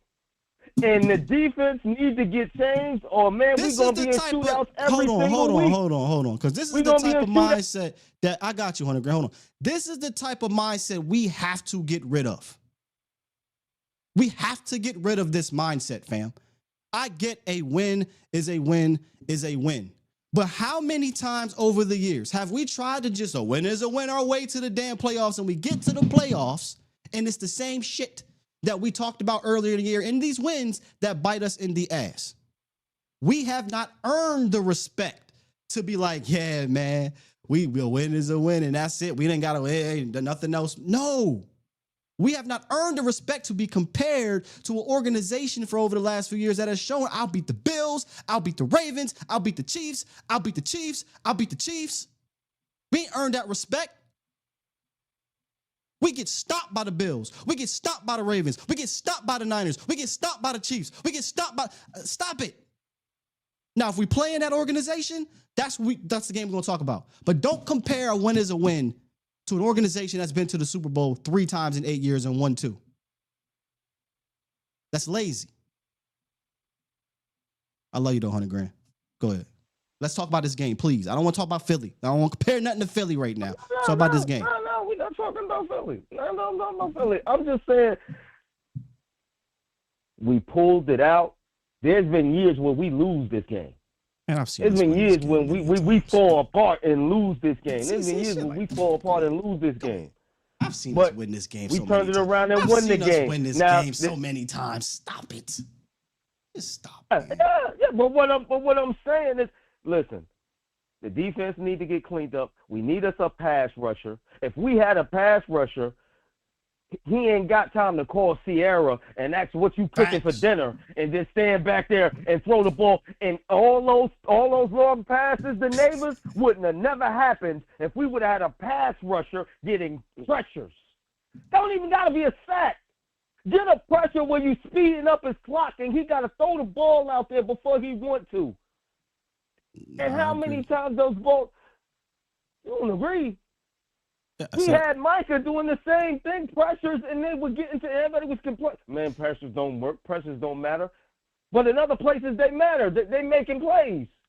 But Russell Wilson got all day because we have no pass rush. None. 0. Yeah. Our running defense, great. Our running defense really improved. Really improved. If you break it down, they ain't really, we ran the ball for 100 yards, but it took like 3 people to do it. But the pass, and Diggs is not ready, dog. I don't understand why Diggs is even out there on the field, bro.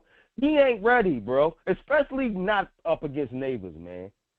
I'll say this. And I don't understand. I'll say this about Diggs, $100,000. I was talking to Foots about this last night. The entire secondary are just atrocious in this game. But he probably the only one you probably trust of those dudes. Like, Like, you know what I'm saying? Like, if you look at that agree. secondary, You're right. You're right. It's not a great secondary, but at the end of the day, Diggs is coming off the injury. It's his second game. We're not thinking about grading on the curve, and I agree. You don't grade on the curve, but damn it ain't like he going anywhere. I can do something about Elam. I can do something about Dono. You can't do nothing about Diggs. You got to live with him trying to get back into this thing. But you also can't be having dudes back there in Donovan Wilson who's responsible for help. You can't have him playing 97%, 96% off, 96% zone. Look, y'all, I think he can play zone, but I don't want him to play 90. He's still a man corner, y'all. No. Like, you're right. You're right. And he get the smoke too, because he got worked. He got worked twice, I think, in that game. One for the touchdown, one for a big play. But I mean, he did. That's all you got, bro. And Deron Bland. I mean, it is what it is. Hopefully, Night Ranger said Diggs' interview suggests that the safety's blur coverage. 100%. I showed that on tape. I mean, there's the plays where Diggs gave up really was the man coverage one. I don't know what they were doing down there. It was terrible technique. But of the 7 big plays, only really one was on Trayvon Diggs. I think the other ones was the responsibility of the safeties. And when you go back and break it, and I'm not giving Diggs because it was, again, he gave up a big 28-yard play. I think one of them. I think one of them. Diggs thought he had a man over the top to help, and he ain't had nobody over the top to help. I think one of them. I want to say, I think a couple of them, but yeah, you're right. So, and man, it's just in Tolbert, man. I don't understand. Dak just trusts his guys to a fault, man. He does. Tolbert, man, I just and what scares me now. I don't know how long Turpin is hurt, man. That's what scared me now, man, because now it's like we don't have no speed. That was our speed guy. Now he's out.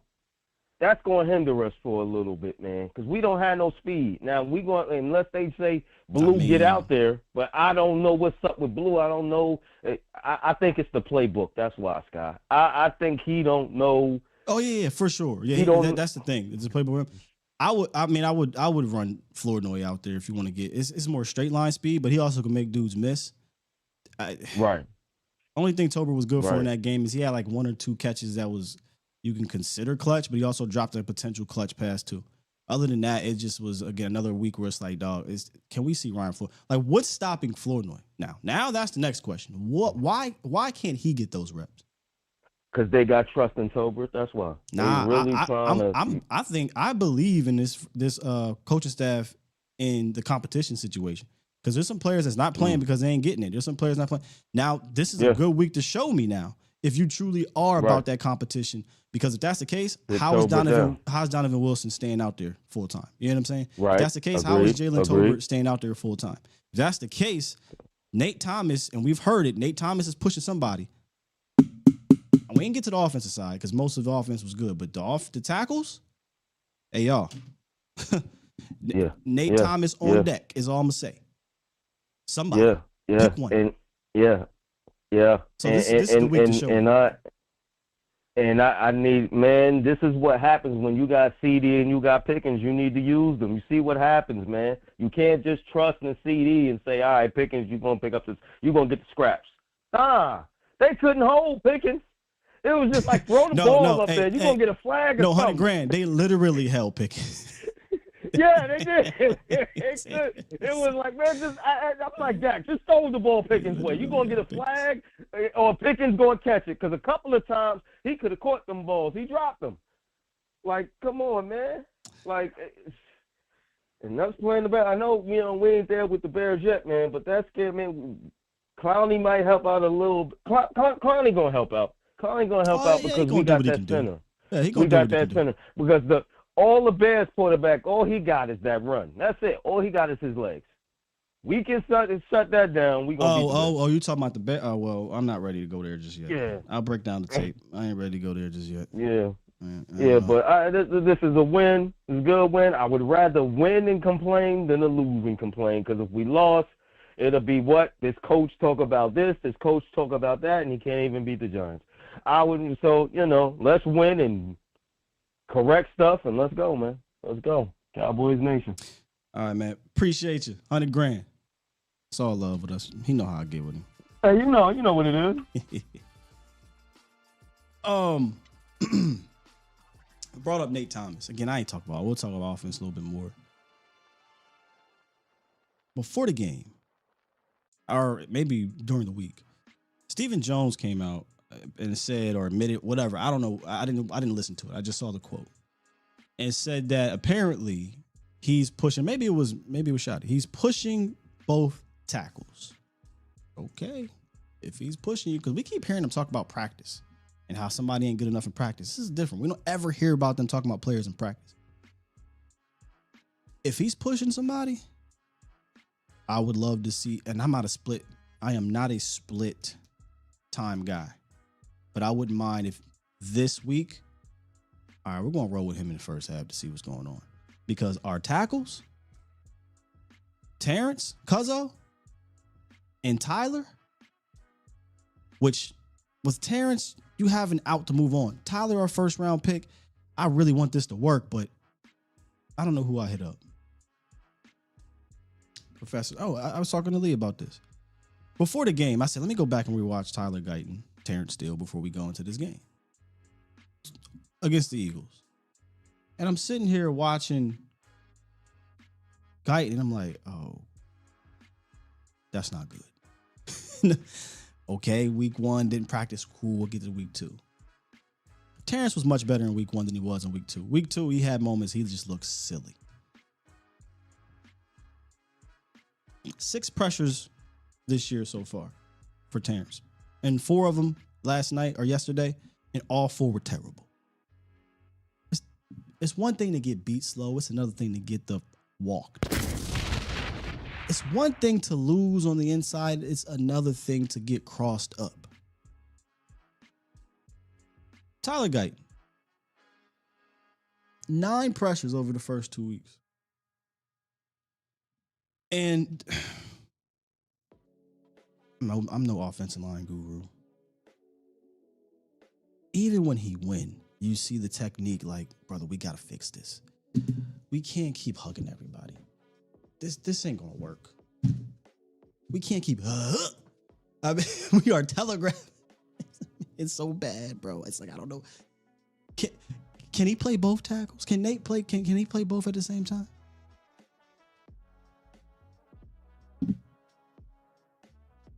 That was bad. Now, very good pass rush. They were going. Tyler, Terrence playing up against 2 or a very good 3. I'm sorry, 3 fantastic pass rushers. But boy, that was bad. And I'll leave it at that. G from Philly. What's up, nephew? How you doing, my man? I'm good, brother. I'm good. Victory Monday. You know what's funny though? I think most people feel better about the team coming out of week 1 than they do about the team coming out of week 2. That's the irony of this.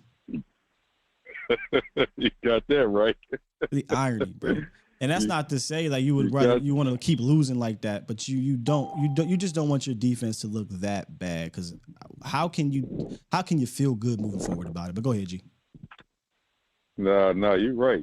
I was saying in the chat with Law yesterday, I think everybody was in Vegas watching the fight. First of all, shouts out to Bud. He did what he's supposed to do. Handle business.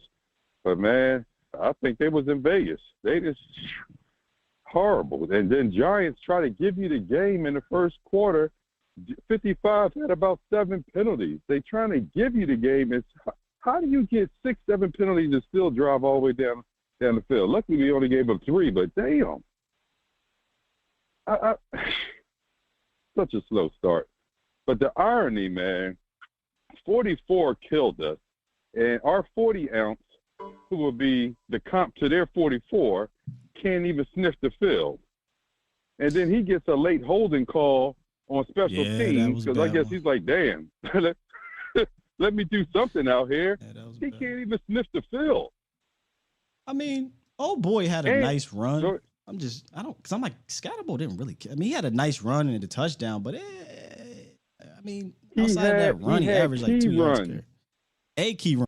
Other than that, but he had key receptions One time he caught the ball, juggled it for four times, and still got 9 yards.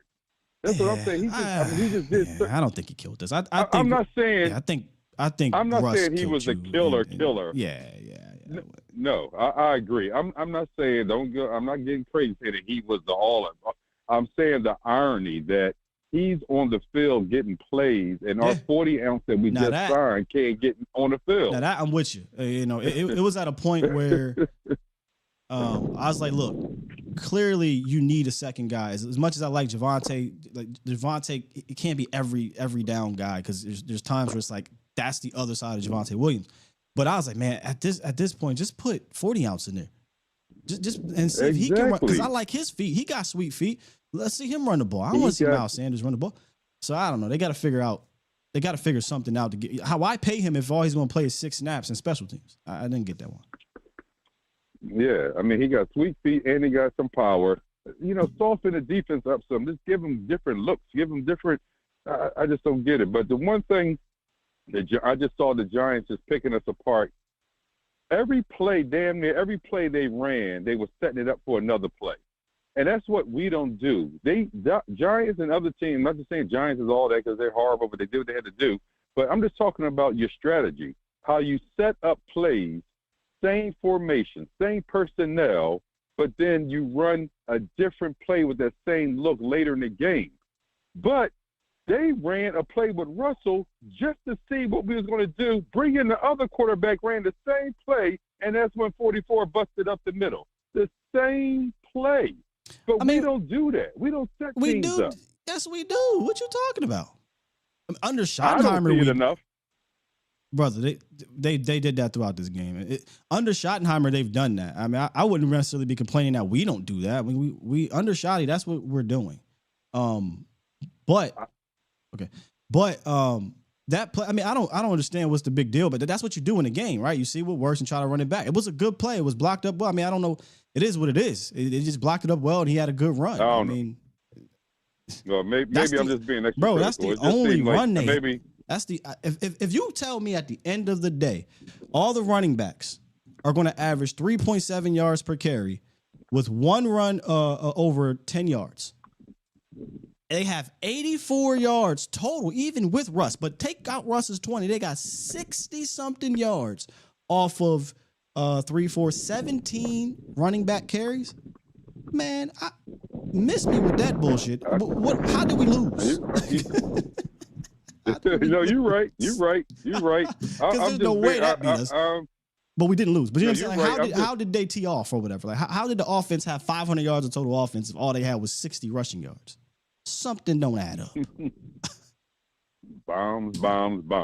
Last thing, and I'll let you go. Yeah. How did the Giants get 3 penalties on one play? We got 1 penalty on that same play. And then they were offsetting. I think they messed that. I would love to know the rules. Now, we scored the touchdown, but y'all correct me if I'm wrong.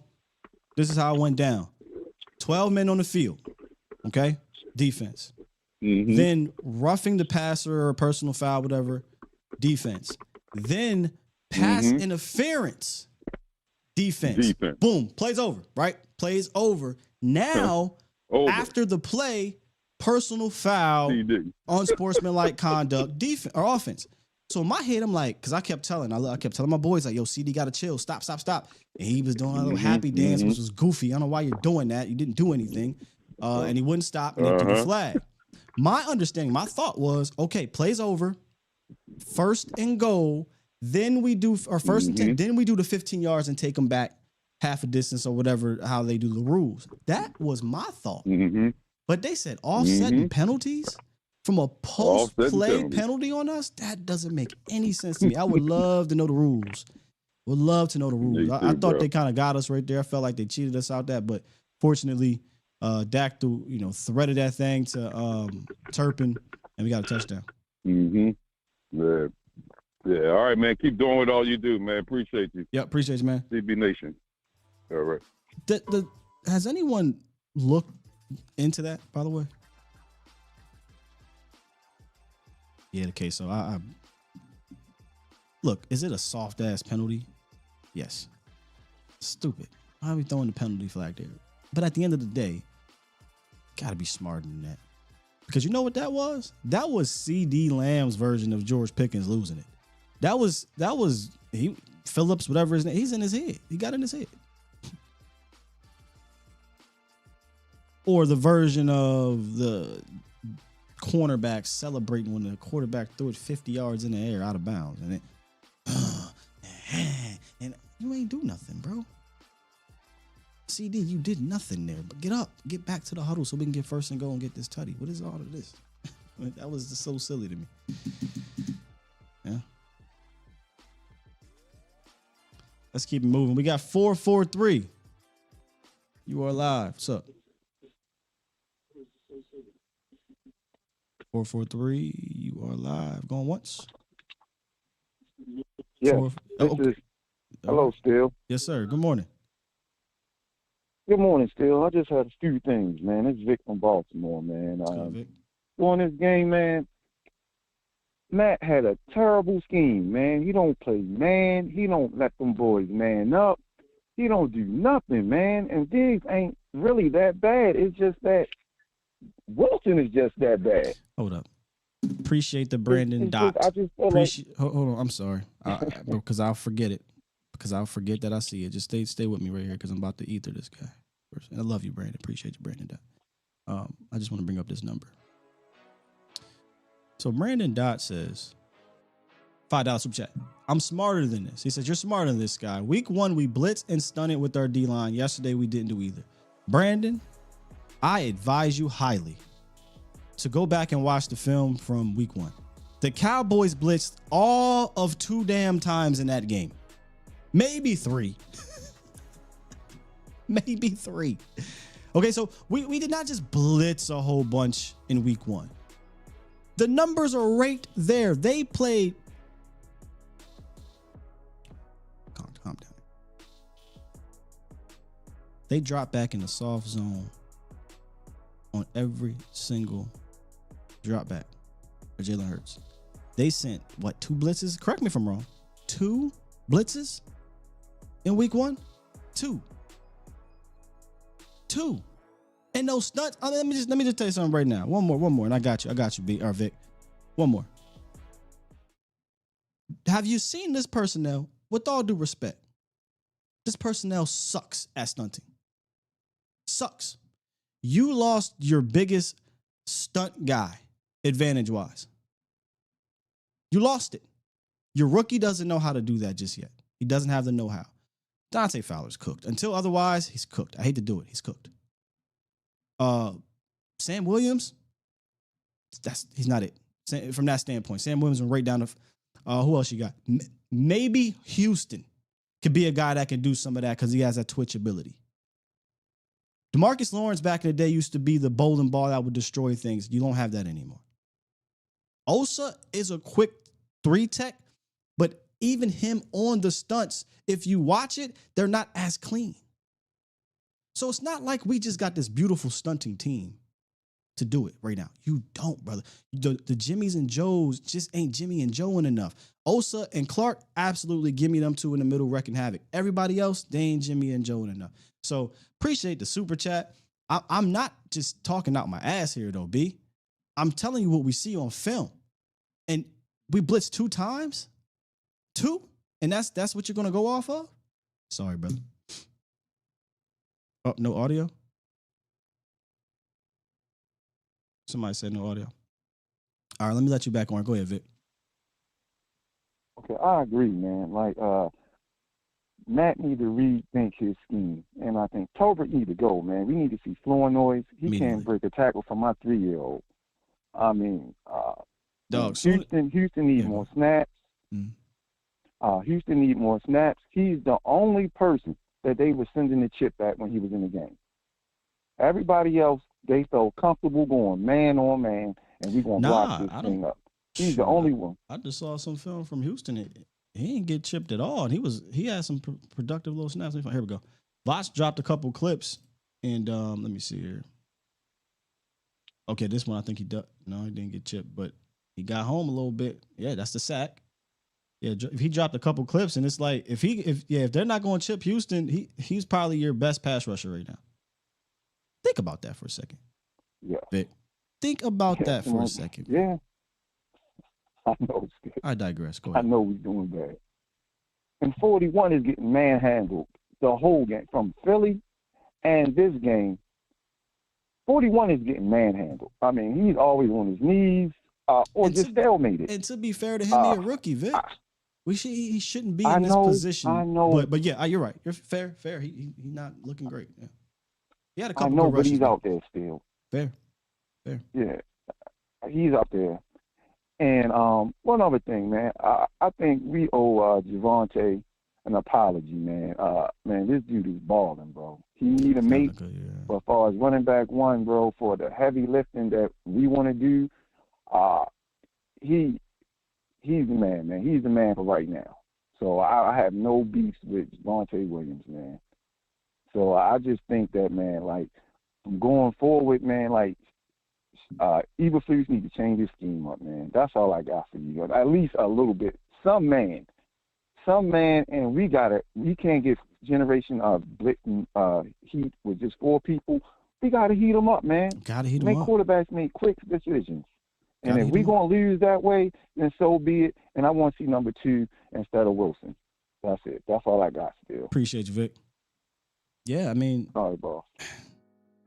That's what and he gone DQ, but I think Voch pointed this out. Fantastic observation by Brother Voch. When DQ got here, yeah, I'm a cover 3 squad. This is what I do, but this ain't that. I can't primarily run that.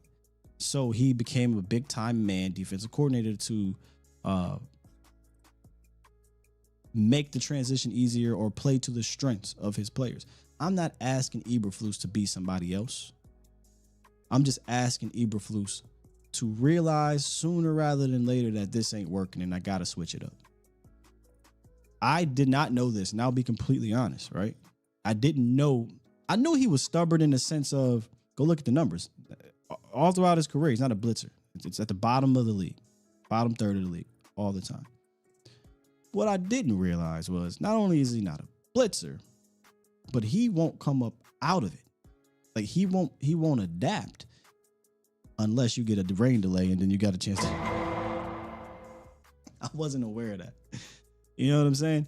And shouts out to him. When he got that extra hour, he came out and admitted. He said, man, that gave us the time to put in a whole different game plan. But if you won't switch it up after getting BTA all damn game, not even once, little concerning. So you get Deron Bland back in a few weeks. Hopefully that helps a little bit, but it's still going to come down to safeties being safeties. They call you safety for a reason. You are there to keep everything in front of you.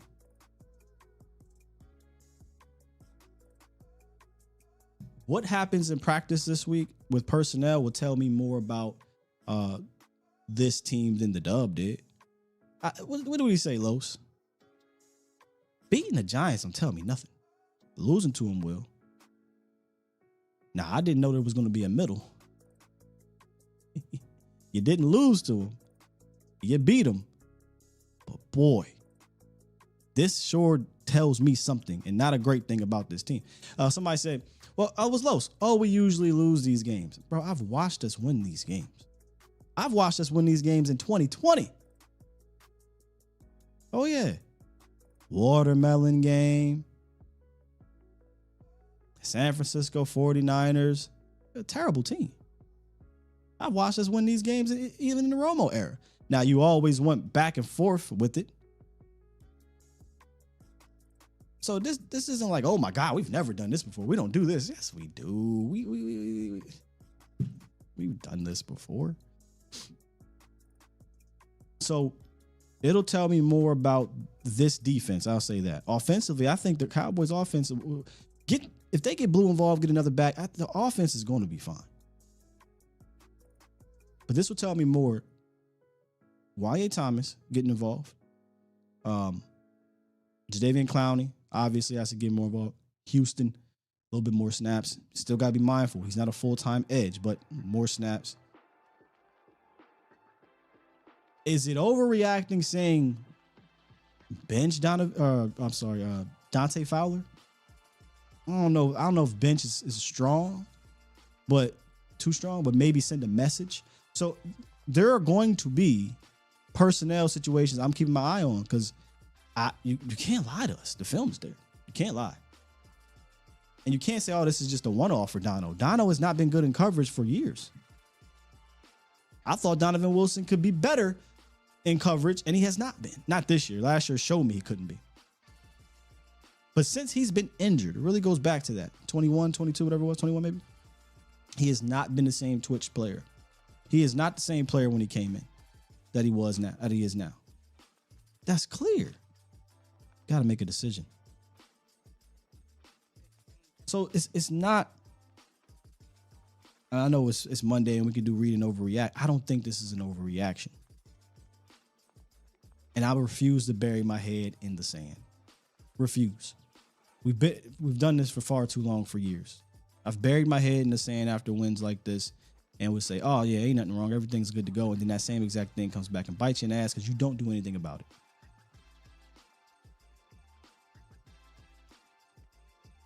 (972). What it is, what it do? What up, Sky, man? A big fan, bro. I'm Thank you, brother.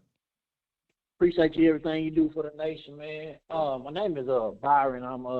I interact with you on Twitter sometimes. I knew you was gonna do that, man. Don't do that, bro. Oh, my bad. I didn't even know you knew what I was talking about. Yeah, man. I went to watch that movie the first time it came out, and they did me like that, man. Whole theater. So, I but yeah, feel man. you. I feel you. I got it. I got it bad when Free Willy came out. So I feel you. Yeah, man. But my point is, man, they got to take Schoonmaker off the field, bro. Or just don't throw him the ball and he just come in the block because he is terrible, bro. Yeah, I mean, he's absolutely horrible. I thought honestly we'd have a better 12 personnel set. By the way, we will talk about the backup tight ends. Go watch. Man, I think Schoon might have had a decent block on the touchdown run. Go watch Brevin Spanford. Dirts. Yeah, exactly. He dirts that defensive end or linebacker, whoever the hell it was, on that Miles Sanders run. I think it was Miles Sanders. Man, just hell of a block by Brevin Spanford. Yeah, man, he has to be the two, man, because Schoonmaker, he doesn't add anything in the passing game or anything. Yeah, and then, man, my last and final point, this defense, I don't know what they're gonna do without Bland, because and Elam, I don't even know how to explain it with Elam. The confidence is gone. They probably need to go ahead and just rip the Band-Aid off and try to find another corner because he's not gonna get it done. Man, appreciate you for letting me call in, man. I appreciate everything you do for the nation. Love you and Aisha on the Sky and 2 Eye show. Thank you, brother. Have a great day, man. Appreciate it. You too. Sky and 2 Eye back tomorrow. We'll be breaking that down, this game down in the morning. More of what we saw from the tape. Yeah, might have missed on this one. I thought, and it's early. It could be building here. I thought there'd be more out of the 12. You're right though. He can block. I think he's a good blocker. Now I have to go back and watch the film from a blocking standpoint. But I just remember specifically Brevin Spanford on that touchdown, just dirty. But we ran a lot. We ran a lot of 11 in week 1. I will go see the numbers and see how much we ran in this week. Without Turpin though, man. There is some things offensively, they got some decisions I think they got to take a look at. But what I tell you guys every year is 4 out there, 88 out there. And I do think this offensive scheme is really good for Dak. So I have way more confidence in that, them cleaning these things up and getting going. Not even getting going. They are going. I think this is a good offense. But there's obviously things they got to clean up and whatnot. But I'm not trying to dismiss some of the negatives that were on offense. But it was so bad defensively in this game. It is impossible for me to just ignore it. It's impossible.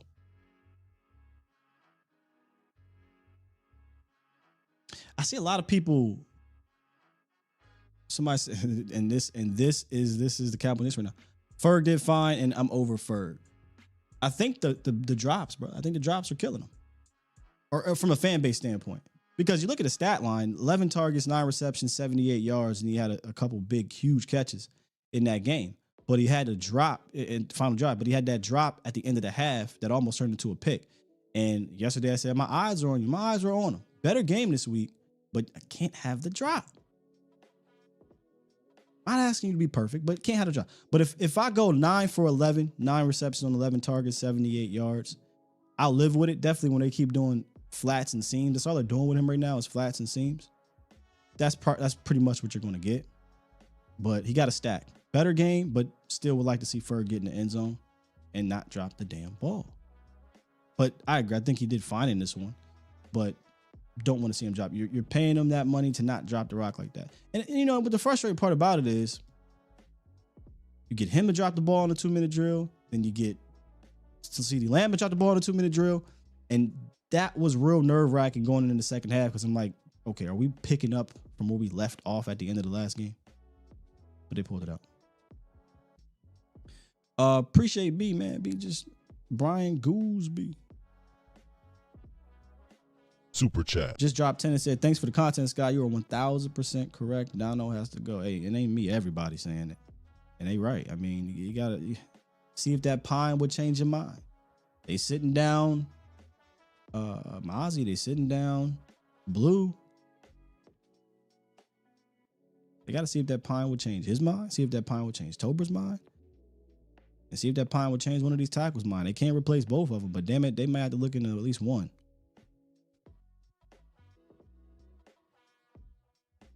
Is Flus telling these guys to not jump routes? I mean, it's pretty hard to jump though when you're playing so far off. You're playing so soft. I mean, it's unbelievable how much room they are giving these wide receivers to the point. Your first instinct, right? Or at least their responsibility. They're already back 4 or 5 yards at the snap. And you could see the game plan. Okay, well, if I'm playing this far off, I'll just run 6 yards down the field, turn around, boom. So there was probably some coaching technique of, hey, we'd rather keep everything in front of us or whatever, but they're not even calling it to allow them to be aggressive in that manner, right? Like if you look at DQ's old cover 3 tactics, it was cover 3 press bail, and they would tell the corners, get physical. Get in their chest before you run up out of there. And because what happens is now we're in the receiver's mind, right? We're in their head. Is he pressing? Is he straight bailing? He used those big corners and said, get in their chest. And Gus Bradley, let me shout out to Gus, because Gus was the one who brought that there.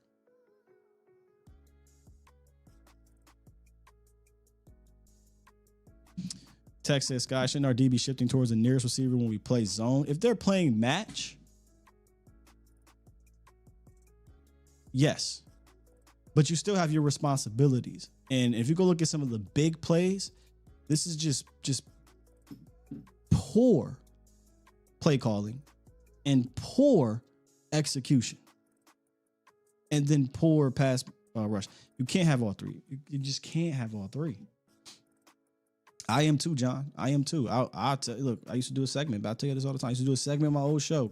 Shouts out to Colin. I know y'all hate Colin, but he has a segment where he says, you know, what Colin got right, what Colin got wrong. I did one where what Will got right, what Will got wrong. There's something along those lines, and I am dead wrong on this pass rush, tearing up this Giants offensive line. I thought for sure. I put out the meme and everything.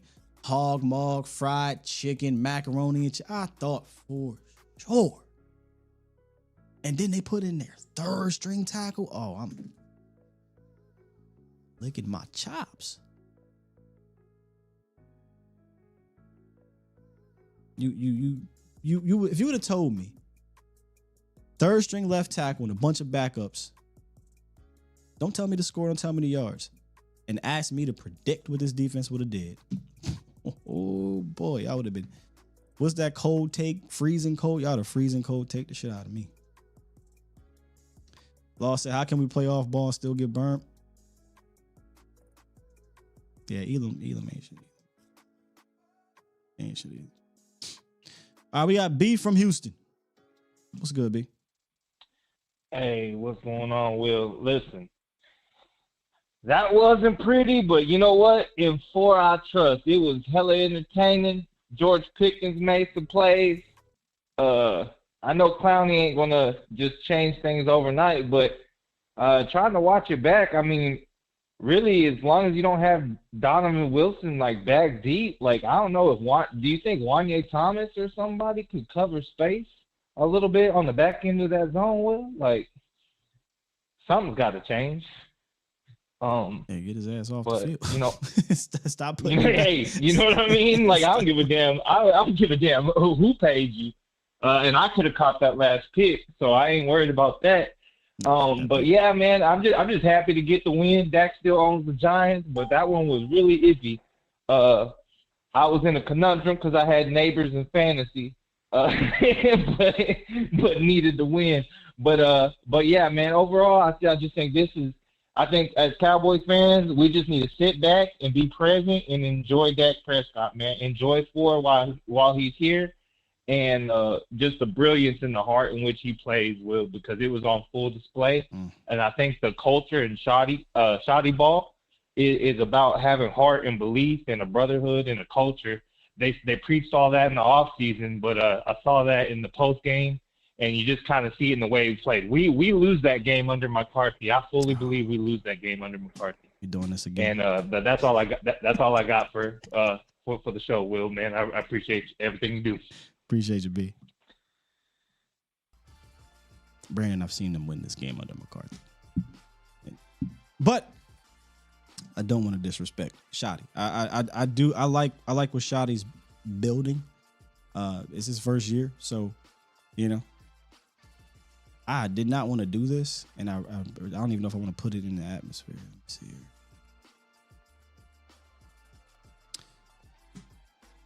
The start of this year very similar to this to 2020, and I say it publicly because tell me I'm lying. Hard fought loss to a Super Bowl contending type of team and on the road to open the season against the Rams. Came down to a play, right? A flag, a play, whatever. Then the next week,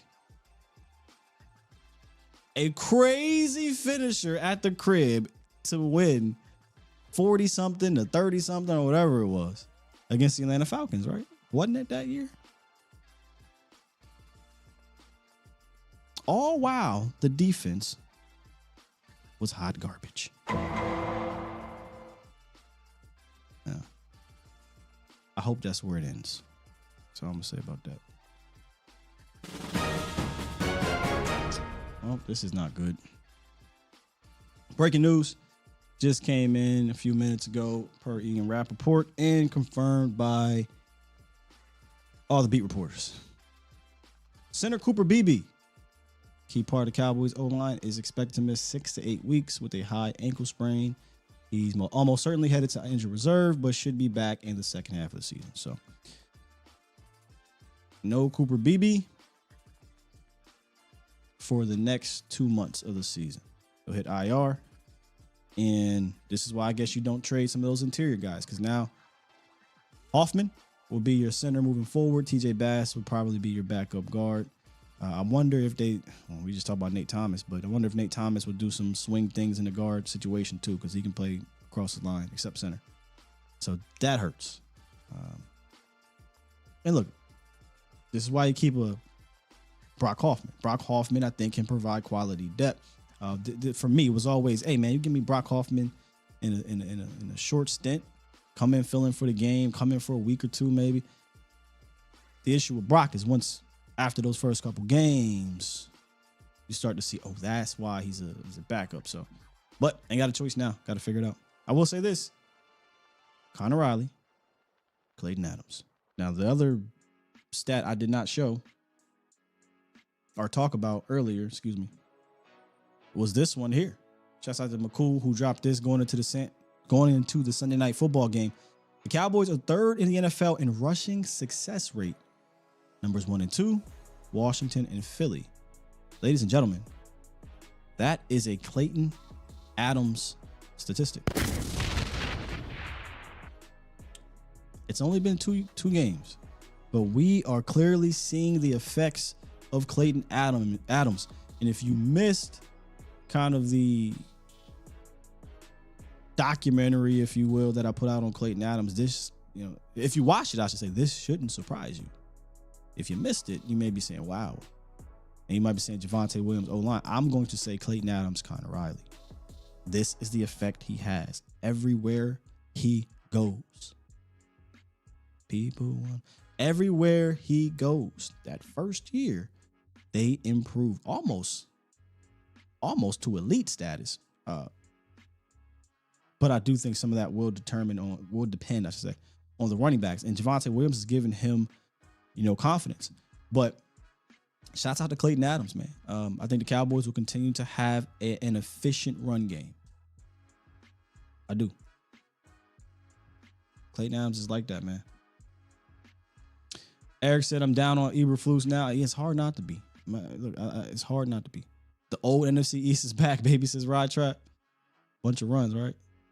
He is the man. He is the man, Chris. Jeff Hardy, that's not going to be the case. He said, what defensive coordinator is available?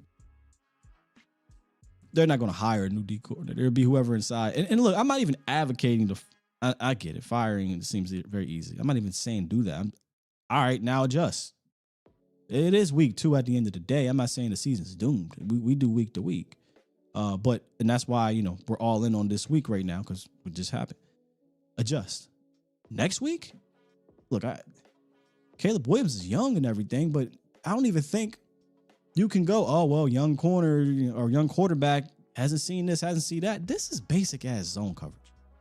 You're not doing anything tricky. You're not getting a pass rush. Even a guy like Caleb Williams can tear this up. So switch it up. Disguise, blitz, whatever you got to do.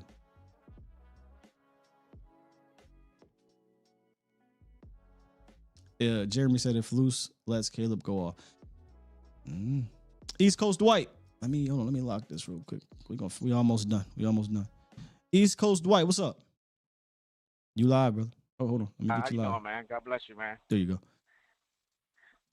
Man, that was an ugly game, man. That was an ugly game. Man, I don't understand. When are we going to put Donovan on the bench? I don't get it, man. You got Bell and Wanye Thomas. Why is he still out there? I don't get it. Yeah, and if he's not going to be out there playing down in the box, putting him out there in coverage is just goofy. And especially after you see him time and time again getting smacked upside the head. And we broke it down. I don't know if you saw the film. If you guys missed it, you got to run this back. Yeah, I saw it, man. You did a heck of a job, man, Scott. That was good, man. That was some good work, man. Yeah, it's not like it's just okay, look, Dono will have a blown coverage, right? And then Dono, the details of playing safety, he's not doing it well enough. And it's not necessarily blown. He's just poor. So not only is he a poor coverage guy, but then he's blowing assignments too. I don't know how you watch the game, throughout the game, and then you still have confidence of throwing him out there in crunch time. It makes no sense to me. I don't get it. That don't make sense to me. And then I'm kind of even on these linebackers things or whatever, man. It's like you got Murray and you got Sanborn bubble wrap throughout the preseason. Man, they act like that's Dak Wynn and Dexter Coakley. I'm like, come on, man. They got to do better than this, man. I mean, I'd rather have Bell out there than one of them two guys or even Clark. Why do they keep sending Clark out there and then they don't have Mears Learfield out there? Let me tell you what I'm noticing. I don't understand. Let me tell you what I'm noticing, which is this is a scary situation because if they did what I think they should do, teams will pick this up. Run defense, the linebacker, I'll say Jack is fine in run defense. I'm not worried about that. The problem is you don't want him dropping back and playing in coverage. You don't like that far back. You don't want him trying to chase these quarterbacks. You don't want him to do any of that. You know who you do want to do that? You want Maris Learfield to do that. Maris Learfield. You know what the problem with Maris Learfield though? You can't trust him to be where he needs to be in run defense. Yeah. And then you got Kenneth Murray. I don't know what to make of this, man. Kenneth Murray 1 week looked like he don't want to smoke. And guess what they try to do with Kenneth Murray? Yeah. They try to drop Kenneth Murray back. He can't cover either. And then he'll hit somebody from time to time. I don't know what to do here. Because if it's run down, yes. Put Jack out there, put the run guys out there. But what if they say, okay, if that's all you're going to do and it's time to throw, I'll just throw on the rundown. I'll make Jack have to run with a guy. He can't do that. Exactly. All right, let's throw the rookies out there. Let's throw.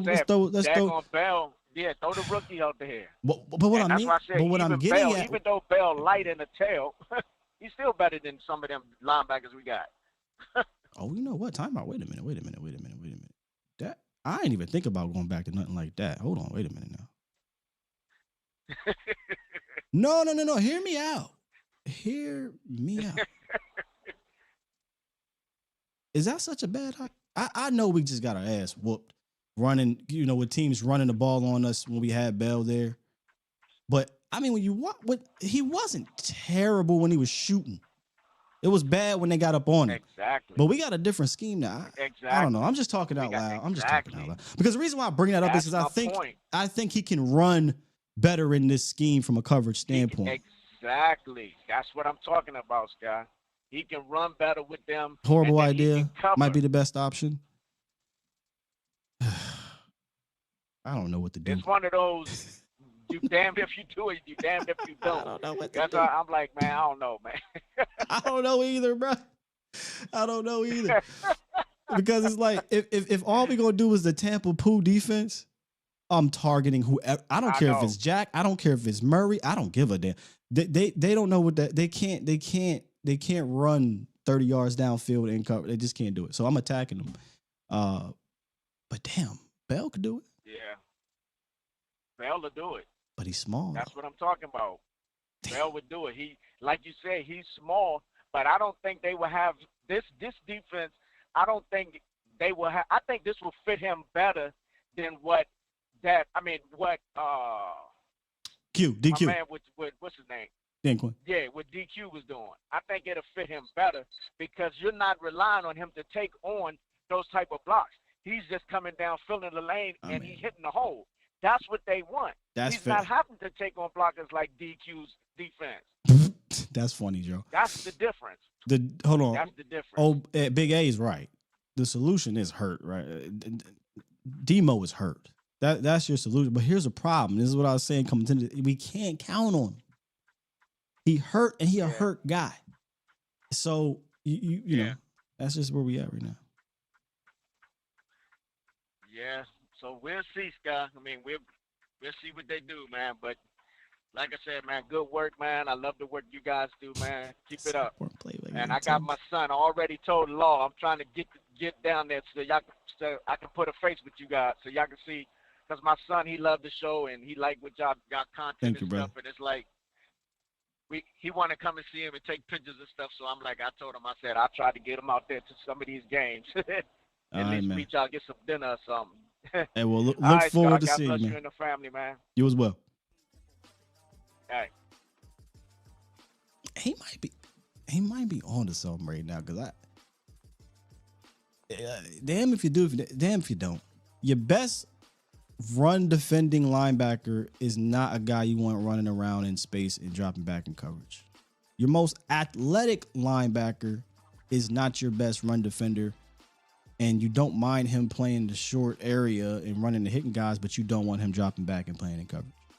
Your best coverage linebacker, which I think is Maris Theophile, is a wild card in the run game, but at this point, I think he's your best option for playmaking ability at the position, especially if you're going to run a lot of coverage. But you're going to have to live with the fact that he's just going to do his own damn thing from time to time. And your best player, period, is on IR. Weird situation to be in. And then the other guy, Shamar James, is a rookie who has very similar situations with is Leofau is that, he flashed like hell, but is he trustworthy to be where he needs to be? At this point, you got to figure something out, right? Mix it up. I don't think you can just go, okay, y'all going to play 95% of the snap. And to be fair, and this could be a tell. I'm not sure. I have to go look at the data in a sense, or just the sequences. There is times they take out Sample, and for me, it feels strategically, and they put Clark in. I didn't watch the game. I didn't watch the all 22 specifically on Clark. Did it feel like it just seemed like he was just there? Clark's biggest play was tackling Kamante Turpin. So,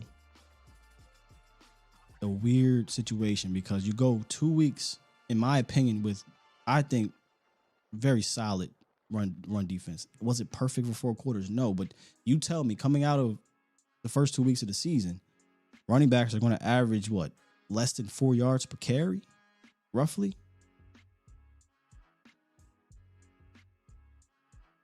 I'm sitting here happy as hell. And not all of it is just defensive tackles, just making tackles in the backfield. Your linebackers are playing the run from time to time well, or I should say more consistently than they're playing in the pass game. But then there's the pass game. Peanut butter, no jelly. It's just a weird situation, man. Is there a backer out there we can scoop? I don't know. There is. The one you're just waiting for Demo to get back. I think he is going to help stabilize that room from a playmaking standpoint. But boy, when it's time to throw that rock and you run in Tampa Pool, they just gonna chew it up. My West Coast brethren, what's up, Mel?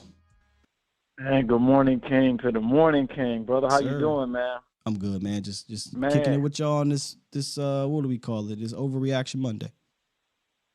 Yeah, man. Honestly, bro, it ain't really nothing too much, in my opinion, to really overreact to. This was all stuff that I really feel like we knew during camp, we knew in the off season, and we really knew 2 or 3 weeks now when we made that big trade. I'm about to say that's when we start knowing. Yeah. I mean, once the trade was made, I don't want to say this is exactly what I expected, but this isn't too far off. You don't really have corners. Trey Diggs, look, he was there on some of them. I guess I'm a little confused as to how we continue to blame Eberflus, and you fill me in, but I just don't know what you do with no players. Like it doesn't seem like he has the players to even run the scheme. And maybe you can enlighten me more, bro, but does he have the players to run the scheme? It damn sure don't seem like it, or is it the scheme is bad? Both. I'm not letting him off the hook because you gotta, bro, you cannot run 96% off zone in 2 games and not adjust at all. Because you know why I'm gonna blame him a little bit here? Because when you did adjust, what happened in the Philly game? What happened? And when you got the players screaming out of the locker room, free us, let us loose. That's them telling you, bro, this ain't working. Switch it up.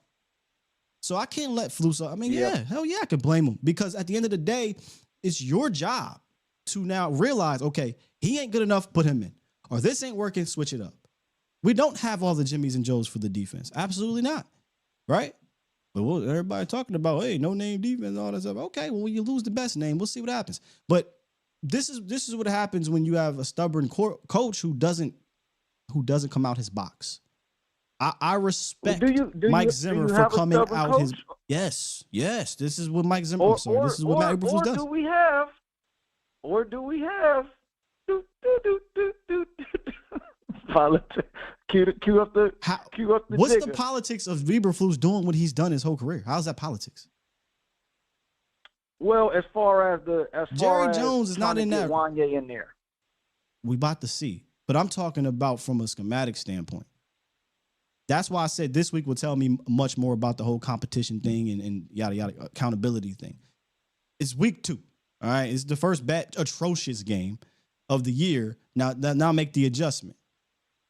But I don't think it's politics is the reason why Eberflus is running 96% zone coverage off man and not switching a damn thing up. I think that's a stubborn coach who believes in his system. And I get it. Coaches have belief in their system, right? Coaches have to have some type of arrogance. But you also, and that's why I was getting at, I respect Zimmer for at least trying to adapt early. It didn't work, but he was trying to mesh things because he wanted to make things better for his guy. It didn't work. He said, I wish I would have just did it my way. And Zimmer, to me, is more of a profound secondaries guy than Flus.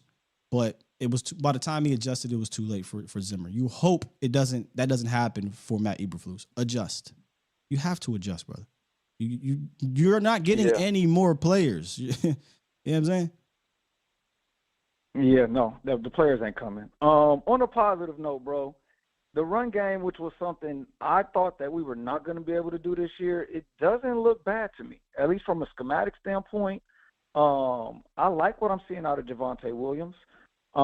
He seems to be able to, make some stuff happen. I don't think, I can't tell you the last time we had like a big, long run, 33 yards with a couple of broken tackles. He hurdled a guy. I thought he actually looked really good this game, man. The first 2 weeks. He gave me more confidence. The first 2 weeks. And this is a Clayton, I don't know if you heard, but Clayton Adams effect here. But I think that's the first touchdown of over 20 yards for the rushing touchdown since Tony Pollard in like 21 or something, maybe 22. No, 22. And Tony Pollard since in 22. Man. I don't think Tony had one in 23. I have to look it up, but that's the first one since TP, I think, since 2022, which is, that just tells you, right? Yeah, man. Yeah, but the running game is definitely looking like a positive. The offense overall, it was the Giants, but I thought even they looked good against Philly in that first half. We'll see what happens here week 3, man. But, man, thanks for letting me on, bro. I'm going to jump back in the comments, man. Keep doing your thing, brother. I'm going to have to check out the film because I missed the early part of the show. So I'm going to have to see what they're talking about there. But, I'm going to run that back, bro. All right, my guy. Later. Right, appreciate you. Brother Mel. Yeah, look. We if you go back and watch the film, we talk about the Jimmys and Joes just not being it either. But you can't have a combination of the two repeatedly. So I know, again, it's Monday, the emotions are running high, but I think it's legitimate. Now, once we're done here, sit back and I want to see how does he move forward from here? How do they adjust? We are hearing a whole lot about competition. Whole lot. How real is it? How real is it now? Because there's some spots where you can say, okay, let me see this real quick. There's some spots where it's like, all right, man, we can't have that. Let me give him a shot in practice. And then, look, if you come out and say, yeah, we legitimately tried this player and that player and this player and that player, and they wasn't getting it either. That's all I ask. And if that don't work, go get Justin Simmons. What's wrong with Justin Simmons, y'all? And I'm biased. I'm gonna be completely honest. For those who have been here, I know I love the safety position. Justin Simmons is one of my favorite safeties to watch throughout his career. I think he'd be a fantastic. Now maybe he can't run as much anymore. I don't know. Maybe it has to be something, because I don't know how he's not the perfect fit for this defense. So forget corner. I mean, I know Gilly too. Go get me Justin Simmons, man. Go get me Justin Simmons. Yeah, Clowney's not Micah. Yeah, Special K. I mean, but at least they're addressing it, and y'all know how I've been saying it for years. We are a reactionary organization. Even in trades, we reacting to emotions. We're not trading to legitimately get better. And boy, I'm not trying to do this again, but boy, they just be eating us up, man. The greatest face turn in Jerry Jones' history of the drought, bar none. Never seen anything like it, and people ate it up and continue to eat it up. And he keep going on this tour about it too. He keep trying to tell us, Jay, shut up. do you think we're this stupid? Shut up. Just let it play.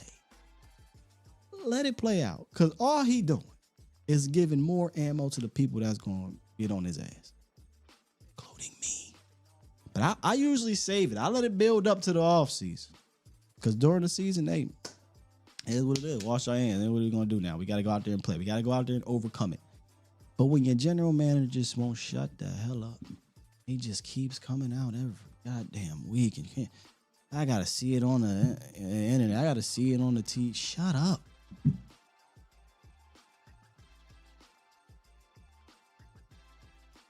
I'm not Boo-Boo the Fool. We did this because it's the best for the Super Bowl. We did. Shut. 214, what's up? Hello? 214, you live. Hey, what's up, Sky? How you doing? I'm all right, brother. How are you? Doing pretty good. Yeah, man. So I just wanted to talk to you about the safety position. And I know everybody's killing Donovan, but I feel it's unfair to him because they're putting him in position that is not best for his skill set, him as a deep safety. That is fair of you to say that. Very fair. But I'll be damned if I'm going to say it's unfair because at the end of the day, he is a safety. At the end of the day, you have responsibilities, right? And if you peep the breakdown, it's not even. They're not asking him to do anything difficult, brother. They just aren't. I know it. Yeah. I see that. Yeah, I know. I see but that. Fair. I know, but yes. But fair. I see it, but I feel that him backpedaling and turning his hips and trying to run deep. I think he just tries to run to a spot, and that's not necessarily turning his head around and try and track the ball and see what's going on. I wish he was just running to a spot. Donovan Wilson don't know. I don't know what's going on in his head in some of these coverages. He's not even doing that. Yeah. Yeah. So I'm wondering maybe he can play that Bell position that was I know it was under the Redskins head coach now, Commanders head coach now, but maybe he can play that role and we put maybe Bell at more of that safety to where they can interchange him and Hooker. Maybe that. So I personally think Juan Ye's the better cover guy. So I'd like to see Juan Ye first. I'm not opposed to Bell at all because I like Bell's skill set. 6'3". I don't think he's as twitchy as Juan Ye, but he's physical. Mm-hmm. Unfortunately, we don't have a lot of safety snaps for Bell in the league, so it's tough to get a gauge. We do have more coverage, safety snaps, and cornerback snaps or what have you for Juan Ye. So I would like to give Juan Ye the shot first. If that doesn't work out, to try Bell. But even still, Justin Simmons just makes the most sense. But in-house, for me, go Juan Ye first, then Bell. And honestly, I don't think you can even play Dono in the Bell linebacker role because I don't think he was ever looked at to do that. Where Bell did some of those things in college, Dan Quinn prepared him for those things, and now asking Dono to do linebacker things in the middle of the season where he's never done it before. I say middle, but the start of the season where he's never done it before just seems a bit unrealistic.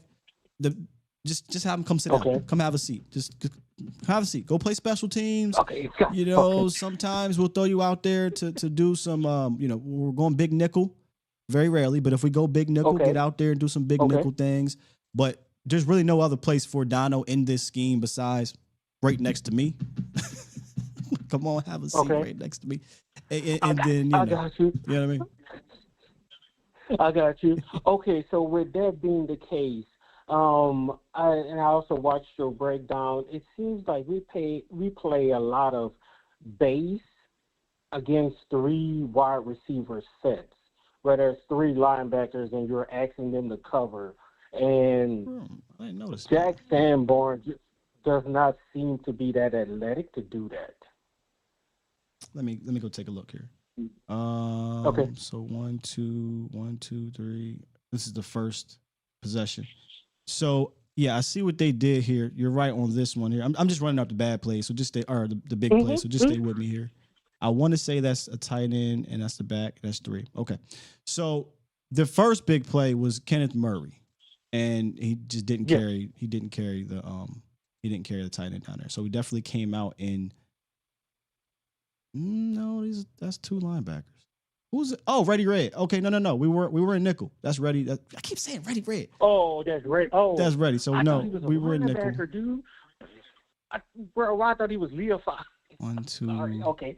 No, we matched. We matched personnel. On the big plays I'm looking at. I'm just going through them here. Okay. No, we matched personnel.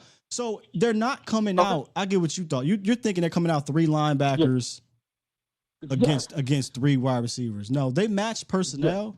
It's just they're asking Jack Sanborn and Donovan and what's his name, Kenneth Murray, to do something that they're just not particularly good at, and that's covering deep down the field. On the big play, here I'll show it to you guys again for those who may have missed it.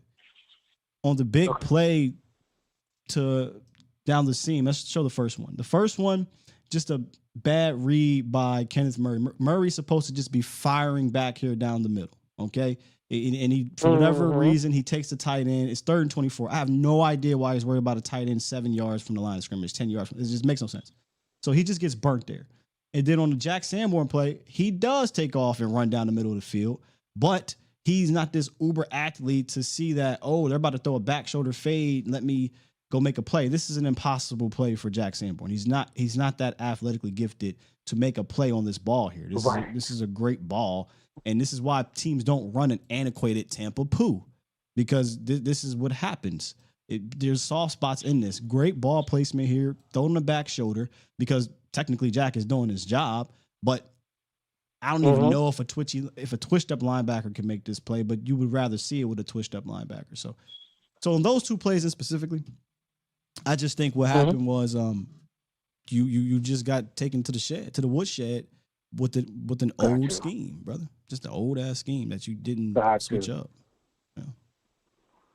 Got you. Okay, so my question would be, like, what adjustments can Eberflus make to kind of, I would say, more fit what is happening to his defense?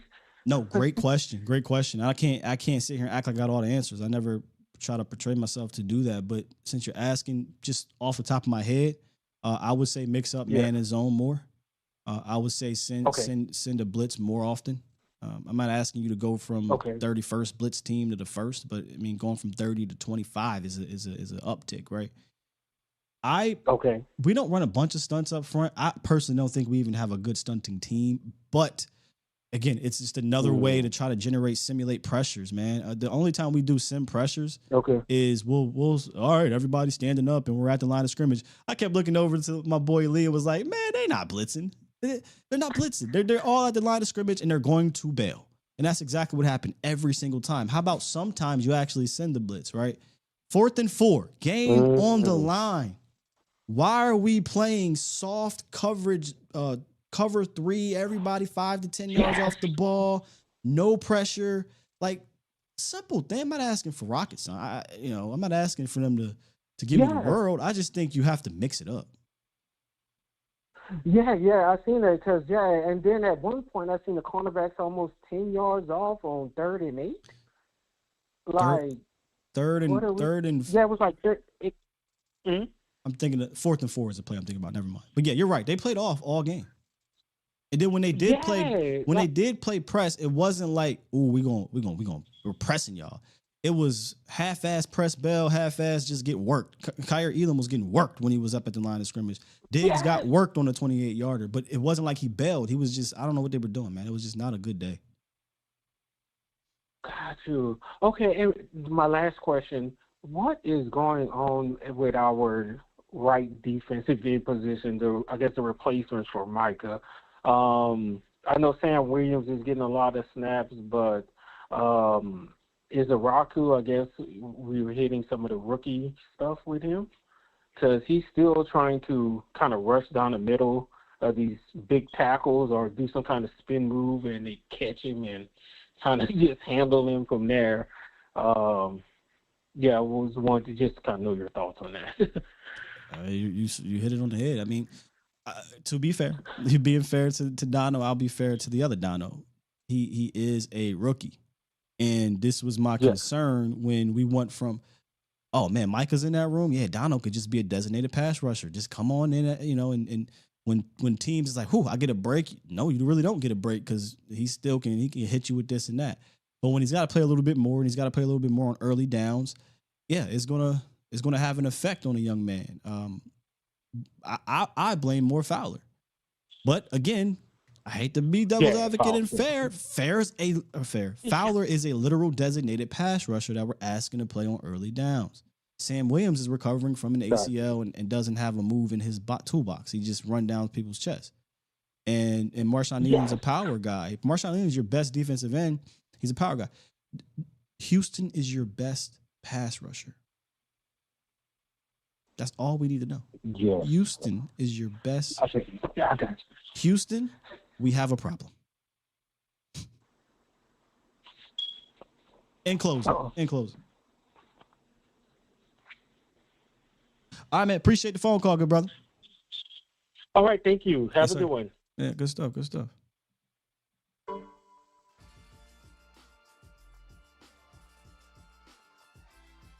T-Dub says he thinks Flus is telling them to rush discipline.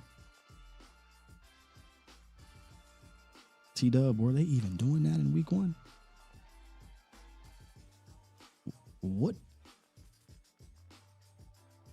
Where was the discipline in week 1? Week 2, I don't think that had nothing to do with discipline. They was just garbage getting to the quarterback. Like, Russ wasn't taking off on you. I'm not saying you abandon your responsibilities. I keep saying that, but I'm not saying you abandon your responsibilities. But at some point, it's 3rd and 24. It's 3rd and 17. It's 2nd and long. Like, at some point, beat your dude and get home. Russ ain't hurts, man. Russ was arrogant as hell. He didn't even give a damn about taking off. Just drop back and he was just look at the pockets, man. And then it'd be one thing, it was like, oh, you know what? We just gonna push the pocket right in Russ's face and we're gonna muddle rush him and just hold him there. That wasn't working. So if he is telling them that, then that's piss poor coaching. Hey, y'all, don't get to the quarterback. Just get upfield and chill. Just keep him inside, just keep him in the pocket like he Mike Vick or some shit. Go get Russ. Hell we talking about here, man? And this ain't you. I'm just saying, if that's a thought process, it's just silly, man. All right, we got some heavy hitters, so buckle up. We finish it with my guy. Please stay put, JR. Please stay put. Let's go, Marv, Poindexter, and JR up next. What's good, Marv? What's up? How you doing, man? I'm doing good. Yeah, you make a good point. I'm like, that was the worst defense I've ever seen in my life. I'm like, 2020 all over again. You got to play bump and run, physical, and you got to throw the dude off. If you keep playing 5 to 10 yards, you ain't going to never get a pass rush. Yeah. I don't care who you are. And that means you scared to cover.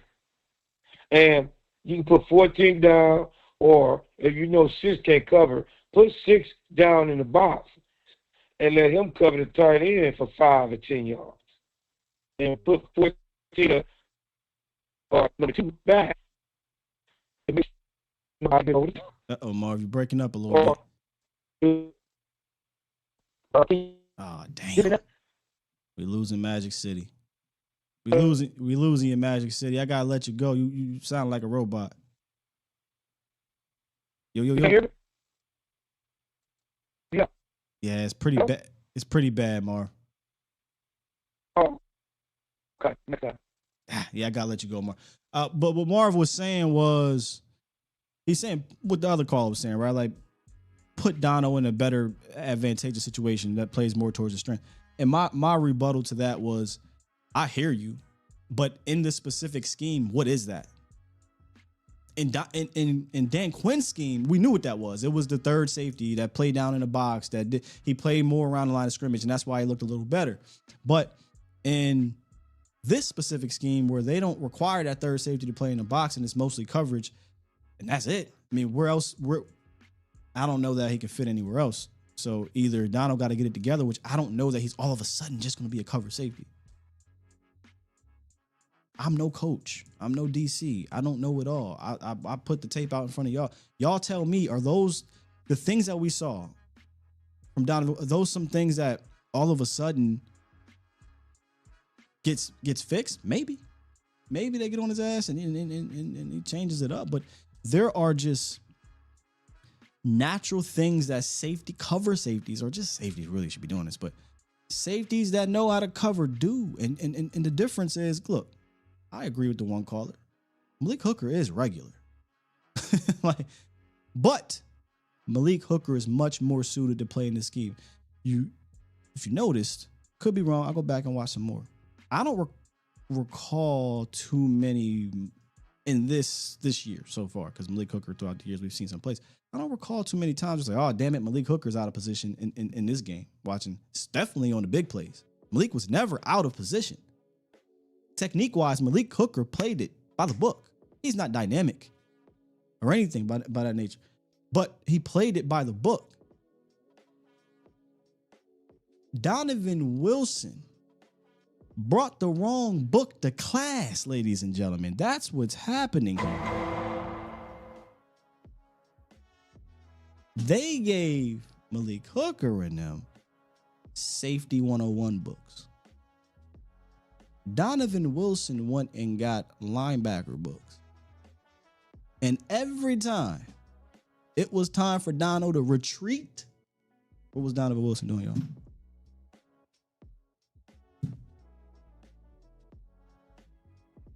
As a safety, I've never been ever. The most important thing, never let anybody behind you. Ever.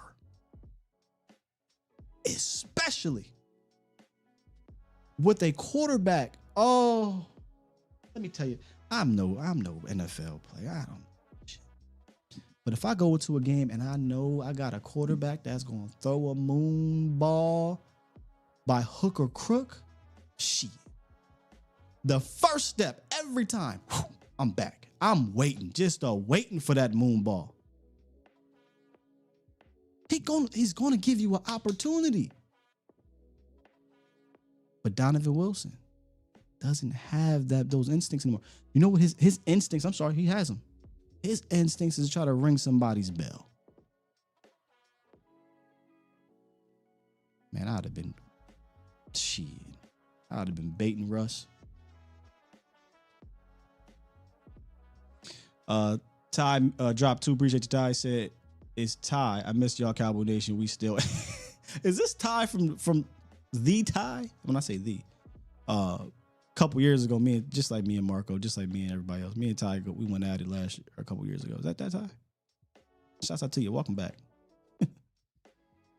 But y'all get what I'm saying about Malik Hooker and Donovan Wilson in regards to when I show, like, watch how they play, man. It's you see it. You see it.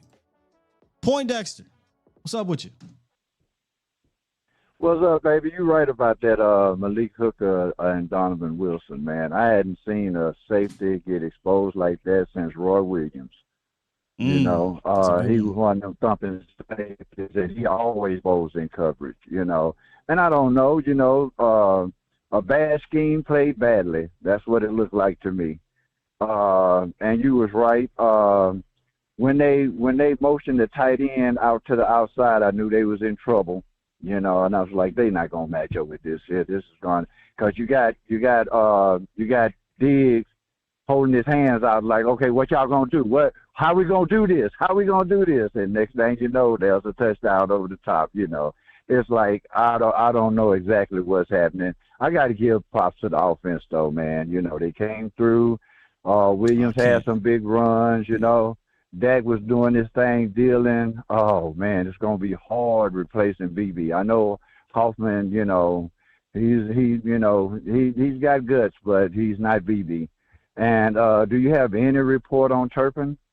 Strained neck. I'm not sure how severe.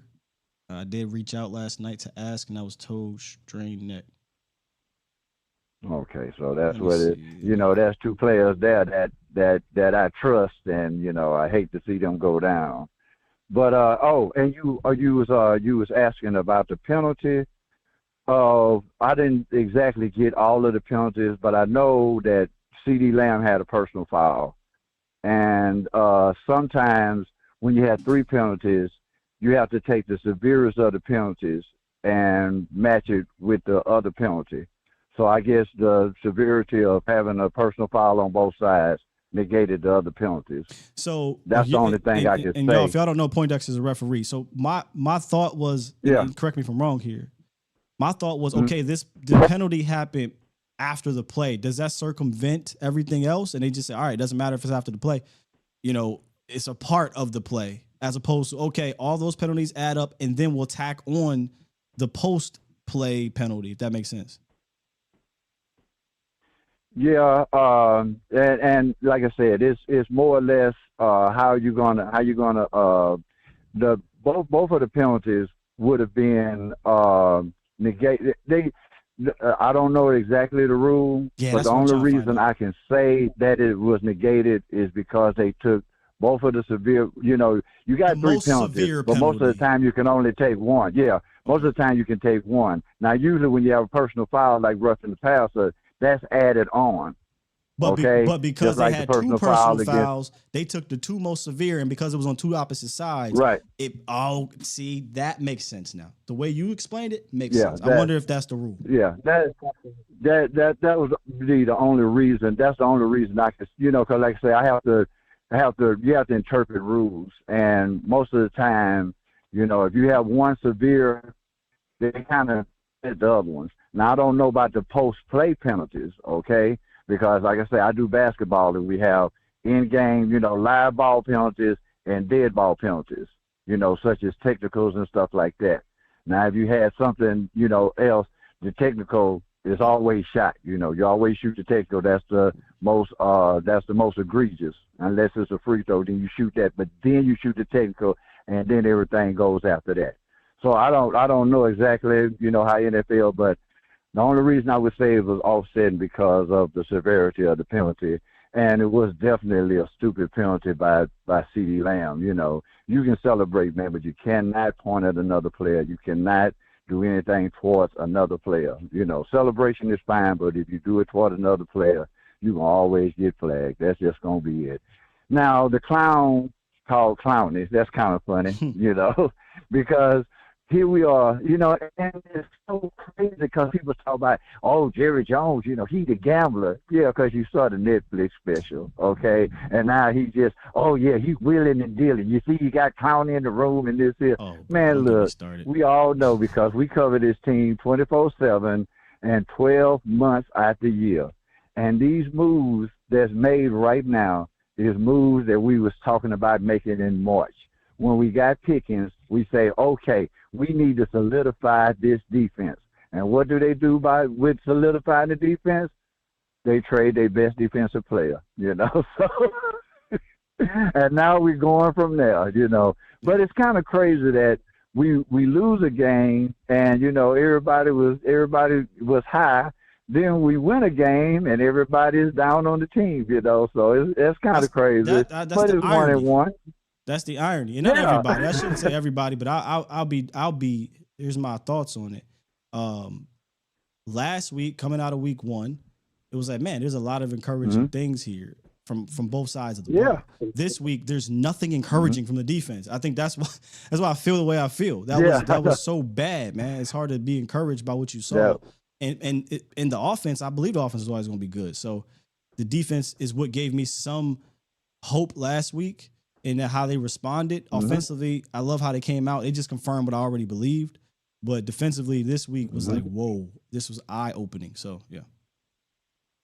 Well, look, we knew this like late April, early May, that we needed, it was so crazy because, when you traded that player, and then everybody was like, oh, man, we got Fowler, we got Rocky, and who's the best edge rusher we got? James Houston. Is James Houston. Flames. Come Hey, on, Poindexter. man. Appreciate the call, man. I got one more and I got to get up out of here, bro. Hey, man, love you, man. Much love to you and the family. And since they won, I'm going to say, how about them Cowboys? Shouts out to our guy, Poindexter. JR, send us out, man. Appreciate the call, Poindexter. I think I'm talking to JR. Who am I talking to? Hoes, we got hoes. I said that we got hoes. Hoes can't go to playoffs overnight, right? Them hoes don't act right. We got hoes on the field and hoes on the bench, right? Hey, ho, how you doing? Where you been? That's a 50-yard bump. Who ho was Donovan? Man, we got more hoes than area codes. What we gonna do?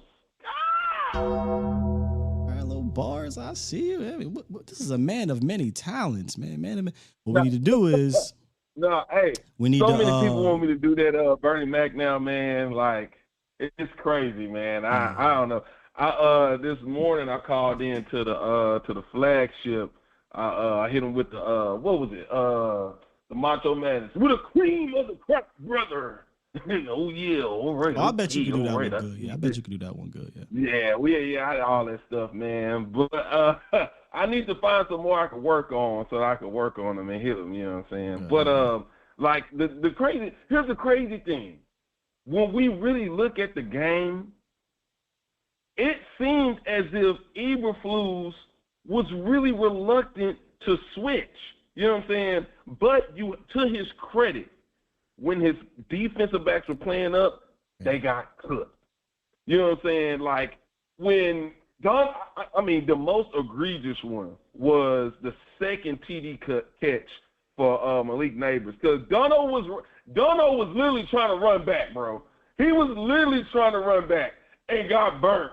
And it was bad, bro. It was bad. You know what I'm saying? Like and the thing is, you know who we really should be upset at? We should really be upset at Jerry Jones, because they sold us on this team. You know what I'm saying? Like, we should have seen Sanborn look like he needed every preseason rep he could have got, especially Donovan Wilson. Oh my goodness, why were we keeping him on the bench?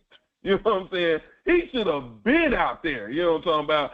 So you know what I'm saying? Like, really, you know what I'm talking about? Blame Jerry. Blame Jerry. Y'all want to be mad? Don't be mad at the players. You know what I'm saying? They did the best they could do. You know what I'm saying? It's like you can't be mad if the teacher come into class ain't gave you no kind of review, and then you come in, they all right, clear your desk, we got a test. That's how they playing. They was playing like they didn't know they had a game. They was like they woke up the morning, oh shit, man, watching that good, damn man. fight. Hey, what we got to do today? Bro, you know we got to get a game. You know that's literally how they was looking at it. Hey, you know that dude from Drewski? That one dude from Baltimore, you know what I'm saying? Umaha, getting the game, getting the game. That's how they look like they was communicating out there. You see, they looking at each other. What do you say? It's coming Umaha, and then the boom, 100 yards down the field. I mean, it was atrocious. But even in all of that, we still won the game. So the only thing I would say, Bomb Squad, Cowboys Nation, enjoy the win, because it's better to be upset like this with a win than be upset like this with a loss. We got 24 hours. Sky, I'm finna have a Bluetooth party a little later on, you know what I'm saying? And then I'm gonna worry about next week tomorrow. That's all I got. Love you, baby. Y'all hit that like button. Y'all hit that subscribe. We out here, baby. Y'all do it one time for the one. Sky, Unleashed. We outside, baby. Cowboys Monday. Victory Monday. Appreciate JR, man. Hey, I can dig it.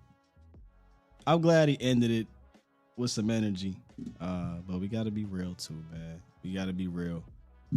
And I decided to do the worst parts about it today because the emotions are running high about that. But offensively, like I said, tomorrow, well, actually today, I'm probably going to, if I got time, which I need to have time, I'll probably drop my drive of the game today. at some point. But then tomorrow, me and Tuai will be on. We'll be talking about everything again, but just from both of our standpoints together. Maybe more offense because we didn't really talk about a lot of offense today, which because, I mean, you put 40 points up. Your defense was atrocious, so I get it. So we'll probably lean more towards that tomorrow. And then Wednesday, I'll be back going live. So if you guys missed the schedule, for those who just came back through, this is a schedule this season. Monday, Wednesday, Friday, live stream show, 9:15 a.m. Eastern, which means about 8:15 Central and even earlier Pacific time, West Coast. Oh, I got to change that. I just noticed that. No, bro, Michael Bars is all I got.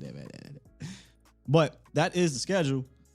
And then Tuesdays usually drop the drive of the game. Or Tuesday, I'm sorry, we usually drop the Sky and 2i show. So, and then I'm also on Cowboys Collective on other platforms. So we busy this year. We busy, but appreciate you guys coming through today. Been a good one. We went 3 hours. Usually it's going to be some long shows after games like that. But got a lot more work to do for y'all to give y'all this quality coverage as best as we can. Again, I don't hold nobody's emotional opinion, including myself. I'm not going to hold that against you on a Monday, whether it's a win or loss. So we call it Overreaction Monday or Read and Overreact. Some things, though, are not overreaction. And I think a lot of what we said today was not an overreaction.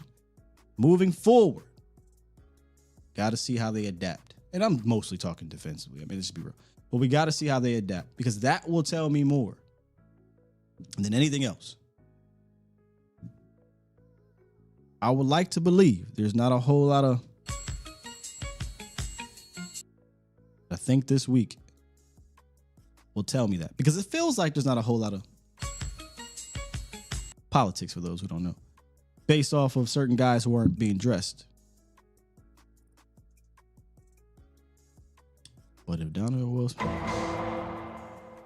with that said, man, let me go ahead and press this damn button because I saw do-rag a little bit today. But if Donovan Wilson go out there next week against Ben Johnson and the Saints, one more. Y'all remember Darian Thompson? Oh, the irony, by the way. Wasn't that 2020? Yes, that was 2020. I might have been 2019. Might have been 2019. Can't remember. Y'all remember Darian Thompson? Darian Thompson was out there early in the year. And we was like, bro, what? Put Donovan Wilson. This is the irony. Put Donovan Wilson. He showed us in preseason. What did we do? After about 3 weeks, I think this was the same Daryl Worley. Yeah, 2020, I think. He got his ass up out of there. They put Donovan Wilson in there, and Dono started turning up. Oh, the irony.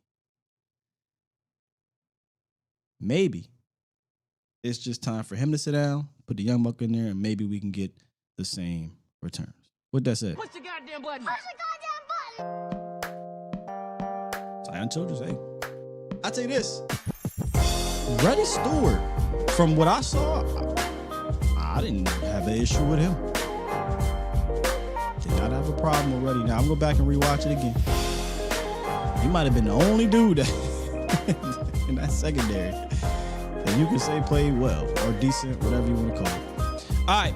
Love y'all. See you Wednesday. We out of here. Peace.